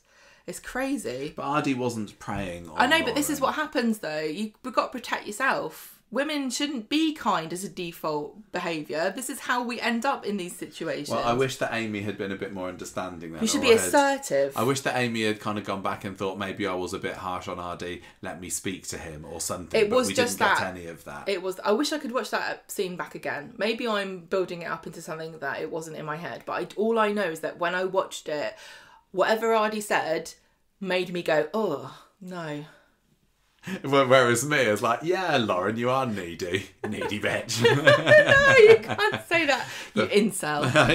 Right, so on Wednesday, Dev is like decided that he's got to sell the chippy, and everybody's watching it going, oh yeah, I forgot all those that. scenes at the chippy that we'll now be losing. And he says, give it back to Wong. Get Scylla and Yana back in. Yeah, Wong's happy chippy. days. So she says, look, let me sort it out. So she gets Brody in and says, look, why doesn't Brody work in the shop and it will solve all your money troubles? I can't believe for 1 minute that this makes sense unless he's working for free. Dev's like, no, I don't really want him working for me. It's not like Brody comes with some kind of amazing shopkeeping knowledge that is genetic. There was probably a plan there that I just didn't pick up on, but Bernie thinks that she's got the solution to all his problems, but he obviously knows that Brody's a bit of a bad lad. Well, Aadi comes in, he's like, no way, I'm not having him work here. And Dev's like, hang on, Aadi, this is none of your business, actually. And Aadi tries to defend himself about what's happened with Lauren and say, look, no, you know, I didn't spike her, she spiked herself. And Dev's like, no, it's all just semantics. Good for him standing up to his dad. Dev has been... this is good. Dev's been horrible. And I do get it as well, because I love Dev. I'm not down on Dev in the same way as I'm down on Abi at the moment. No way. But Dev has... Dev doesn't listen. And he's put his trust in Aadi, and I think that it was a double whammy of being let down. He's built up like Aadi is going to take on the family business and this is my legacy. Yeah, exactly. And he's spoiling it, and he's getting drugs involved, and but he was far too harsh. He really does swing between like being the nicest man in the world and like the scariest. Yeah, it's tough love, isn't it? He says, you are sleepwalking through life. Yep. You're worse than Brody. Because you almost think, because wasn't there part of the scene where he kind of looks like he's defending Aadi, and then just with Brody being there, and then when Brody and Bernie scuttle off, Dev's like, no, I'm not forgiving you whatsoever. You're still going off to India as far as I'm concerned. Well, because Aadi says, well, if this Brody you love so much, he's the one who brought the drugs to the party. Oh, yes, that's right. And Brody's like, yeah, I did. And Bernie's gutted. Dev's like, well, Brody, you get lost. Brody calls Aadi a nepo baby and Dev a pound shop poser, which I adored. Great. And then they leave. Aadi tries to say thanks to Dev, but gets yelled at. He says, you're worse than him. Show some grace. Show some self-respect. Worse in that, he's had all this great upbringing and he's still doing You're a nepo baby. Yeah. He is a bit. Little bit. Not everybody got golf lessons when they were old enough, like, calm down, Tiger Woods. The club was bigger than him. So back at home later, Bernie's telling Dev he needs to make things up with Aadi, and Dev's like, no, well, I'll think about it, but you go to Stonehenge with your friend. That was odd. I know, they were supposed to go, and I would adore this, tracking down the ley lines, lovely. But she's going to have to do it with her friend and not Dev. I think that's a little bit silly. I don't think Dev is going to be that into it. And also, if Bernie wants a spiritual holiday, I think she should go with Aadi to India. It's not the best start to a marriage relationship that through choice you don't go off on your honeymoon together. And I get that Corrie just maybe in the future wants to have some scenes between hopefully some kind of reconciliation scenes between Aadi and Dev without Bernie being there, but it struck me as a bit unusual that was the conclusion that they came to. Jane Hazelgrave was like, I thought this story would be wrapped up, but I have booked the month off, so... Yeah, it was something like that. It felt I'm not going to be here. You're going to be all right? Anyway, and Dev's like, yeah. Look, I am pretty convinced that we will have some kind of lovely bonding makeup session between Dev and Aadi. I hope probably so. In the imminent future, because if he goes off to India under a cloud and they haven't made up, that's awful, because the Alahans have been such a tight-knit family. Really. you know, we love the Platts because they're always at each other's throats, but the Alahans are, yes, Aadi and Asher bicker, but they're really close, and you know, they're bonded together. Sunita's dead. I cannot believe for 1 minute that they won't make up, and I just hope it happens soon and it's got a good script writer on it, because that will make me feel better about the horrible mess they've found themselves in with this at the moment. But that, as I said, that was still the story that I enjoyed watching the most anyway. Do you think of Bernie as an Alahan? Or is she just a Winter Brown? Yeah, not quite yet. Do you think... and her going off on honeymoon on her own isn't making it any easier. Do you think that Brody is an honorary Alahan? No. But it's funny that we've seen more of him with the Alahans than we have of him with the Winter Browns and Kit. Yeah. Because I think of Kit and the Winter Browns together, and then I think of Bernie and Brody with the Alahans. Well, anyway, we've got very little time left. I know we have got a wedding that we need to go to, and we've still got some stories. They're not going to stop the wedding because we're doing this, guys. Right, so let's just quickly summarise then. So the Shuttleworth-a-Punt story is basically George on Monday saying that he's got a date that he's arranged with some woman online, haven't they? And Jenny finds out about this, and she kind of looks like, oh, that's a shame. But when somebody says, are you bothered? She's like, no, I'm not at all. But she's like flirtily sucking on a dib-dab when Ryan's teasing her about about her fancying George, and she's like, I'm not interested in any of Eileen Grimshaw's sloppy seconds, thank you very much. You got to give props to Sally Ann Matthews, one of the few women who can flirt with a dib-dab. She was good at it, she's sucking on everything this week, isn't she? She had a little bit of red licorice last week. Oh, there you go. It's probably because the cabin's not been used for so long. Everything there is getting close to like, Tuesday's days. You've got to eat this up. Anyway, George's date turns out to be Samantha, who is an old school friend of Glenda's. And I really, really enjoyed Samantha. And I think this is possibly going to be the only one and only time that we'll see her. Although, didn't you agree to go to they agreed to go to a show together, but that was on Monday, and then we never saw any of it the rest of the week, so clearly that's the end of that. I tell you what, Coronation Street is good at casting some banging one-episode women for dates. I know. In recent years. Oh, I know. Well, we had Demi last year who stayed a bit longer than that, but there was also that other one during the Steve. I can't remember what she was called, but she was good. But I loved, she was really kind of just full of zhuzh and bubbles, and she's like, I'm on Coronation Street and only for one episode and I'm going to make something of it. I thought she was absolutely great. But poor old George was left feeling definitely like a third wheel as the pair of them reminisced over their time in primary school. And the little, they talked about the little investigations that they did, and they were on the school paper and they went around pretending to interview people. Flashback, please. It was so fun, but I did feel a bit bad for George, and that was kind of the end of it. Jenny, I think when she found out that George was having this date, she kind of wishes him luck with it, but obviously looked a bit sad about it on the way out because she's feeling like she does actually fancy a bit of Eileen Grimshaw's sloppy seconds. Although I don't know whether she actually would be in real life. I'm not convinced on the realism of her fancying George at the moment. But I don't know. Just give us more of this story, Corrie. Come on, we haven't seen Jenny for so long. Why are you only giving us a bit of Monday episode? Let's have her all the way through next week, please. Yeah, why not? I haven't looked at the previews. I don't know whether she's in it at all. But let's have more of that, even if it is going down the route of her fancying George, which I think is somewhat unusual. The co-parenting, the Baileys. Dee Dee is struggling because she missed Layla rolling over for the first time, so she's told Adam she wants to be part-time, and he's not really interested. But we also see Alia struggling to find a job. Interesting. Oh, how can they possibly resolve this? Maybe Alia should take up the slack. Is your baby rolling over for the first time? Is that a big deal? Yeah, I think it is. Why? I don't understand Please baby don't. at all. I'll tell you about it later. Why rolling over? We'll talk about it off air. Okay. I do know about this. We've got a wedding to go to. We haven't got time for this. Dementia, Michael.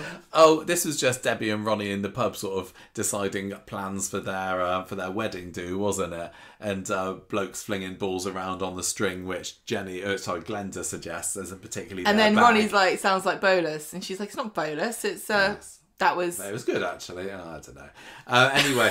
The idea of this dementia choir comes up, and I think that if they're going to go down this route, this is going to be absolutely brilliant because, well, as we saw from their wedding just last week, Debbie Webster, give her a microphone and she lights up the screen. So she's all there at the beginning saying, "Oh no, I don't like this." And what she was saying, I loved the impressions that she was doing of somebody with dementia.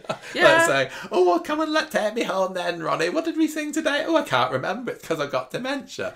They're really kind of, I don't know whether it's cutting it a bit close to the edge. No, it's fine. I think it's important. It kind of reminds me of Paul's story with the MND where when he spoke to Shelley and she was making fun of it.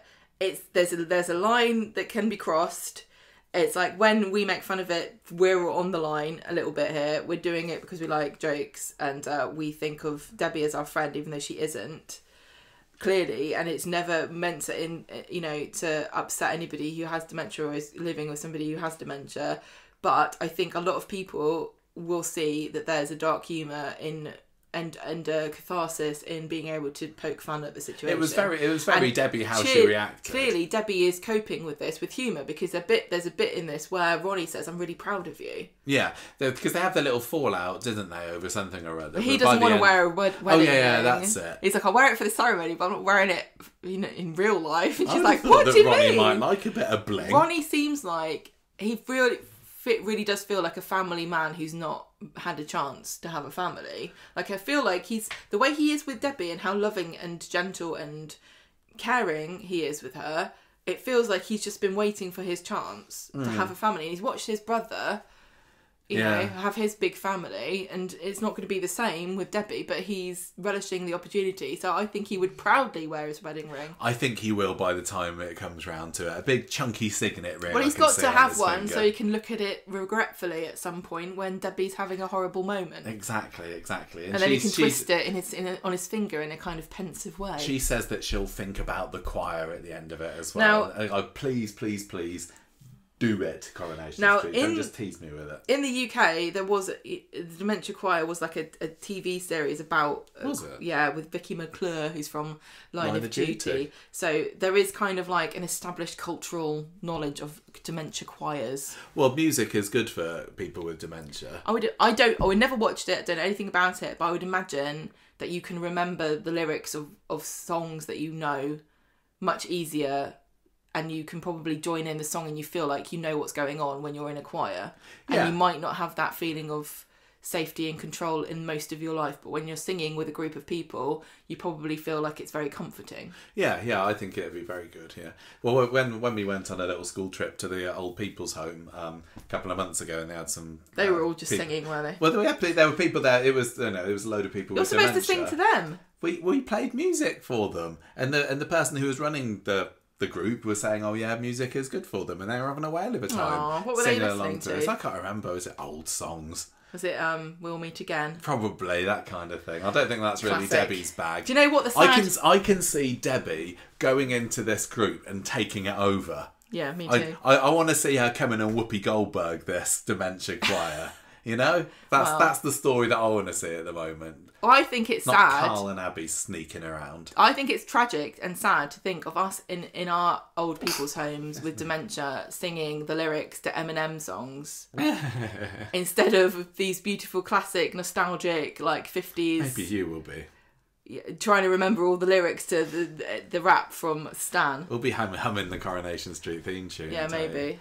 Right, that is the end of our somewhat short street talk segment, and indeed the podcast today. So whether you're on YouTube or the normal podcast, this is the end. I'm very sorry to everyone who sent us in feedback. We will try to get it in next week. Maybe could we try and do something for Sunday and do like no. We'll just save it for next week. It's fine. We got a wedding to get to, and we got to get ourselves suited and booted. Imagine for that, if it was our wedding. Honestly, we got married on a Friday too because it's cheaper, and I can see us if we had started the podcast then us having to do you doing it, and we're going on honeymoon for 2 weeks. We've got to get this out of the way, and we'd have to do because we were very very old fashioned, so we'd have to be doing it with a partition so we couldn't see each other on the morning of the wedding.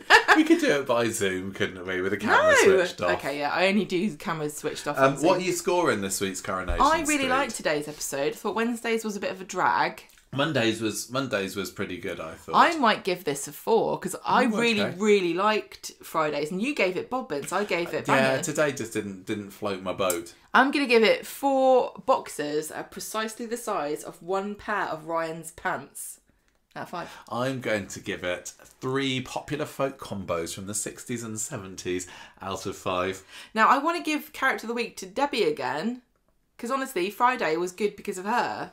Friday was good because of Debbie. She's already had it the other day. I'm going to give character of the week to Carla. I was going to say, should it be Carla? I thought I really enjoyed Carla, and I liked her vulnerability. Yeah, as a fish out of water, really. Yeah. Watching her struggle and be vulnerable and ask herself all these kind of questions, and yeah, I think Carla... Also shout out to Glenda and her mate as well, because Glenda was fairly consistent through the week. Carla, and she's always the best. Glenda was also great with Carla. Yeah. I just love those two together in those scenes where Carla's like, I don't know what I'm doing.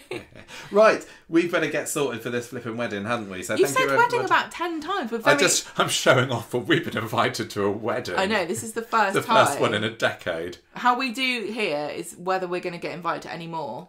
This is our audition. I'm a little bit nervous about what they're going to feed us, because I am a very picky eater. I'm very excited. And you said that we're going to a very fancy place, so it could be all sorts. You know, I've seen the menu. Have you?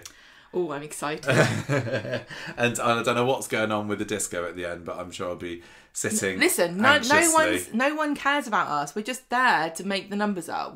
All we have to do is be respectful, not show people up by being slobs, and am I allowed? Can I have on air you can't go on permission your phone. to sit on my phone? No. I'm doing it. You have to go to the toilet and do it. Right. See you next time, everybody. Have a lovely weekend. And ta-ra for now. Bye. Goodbye.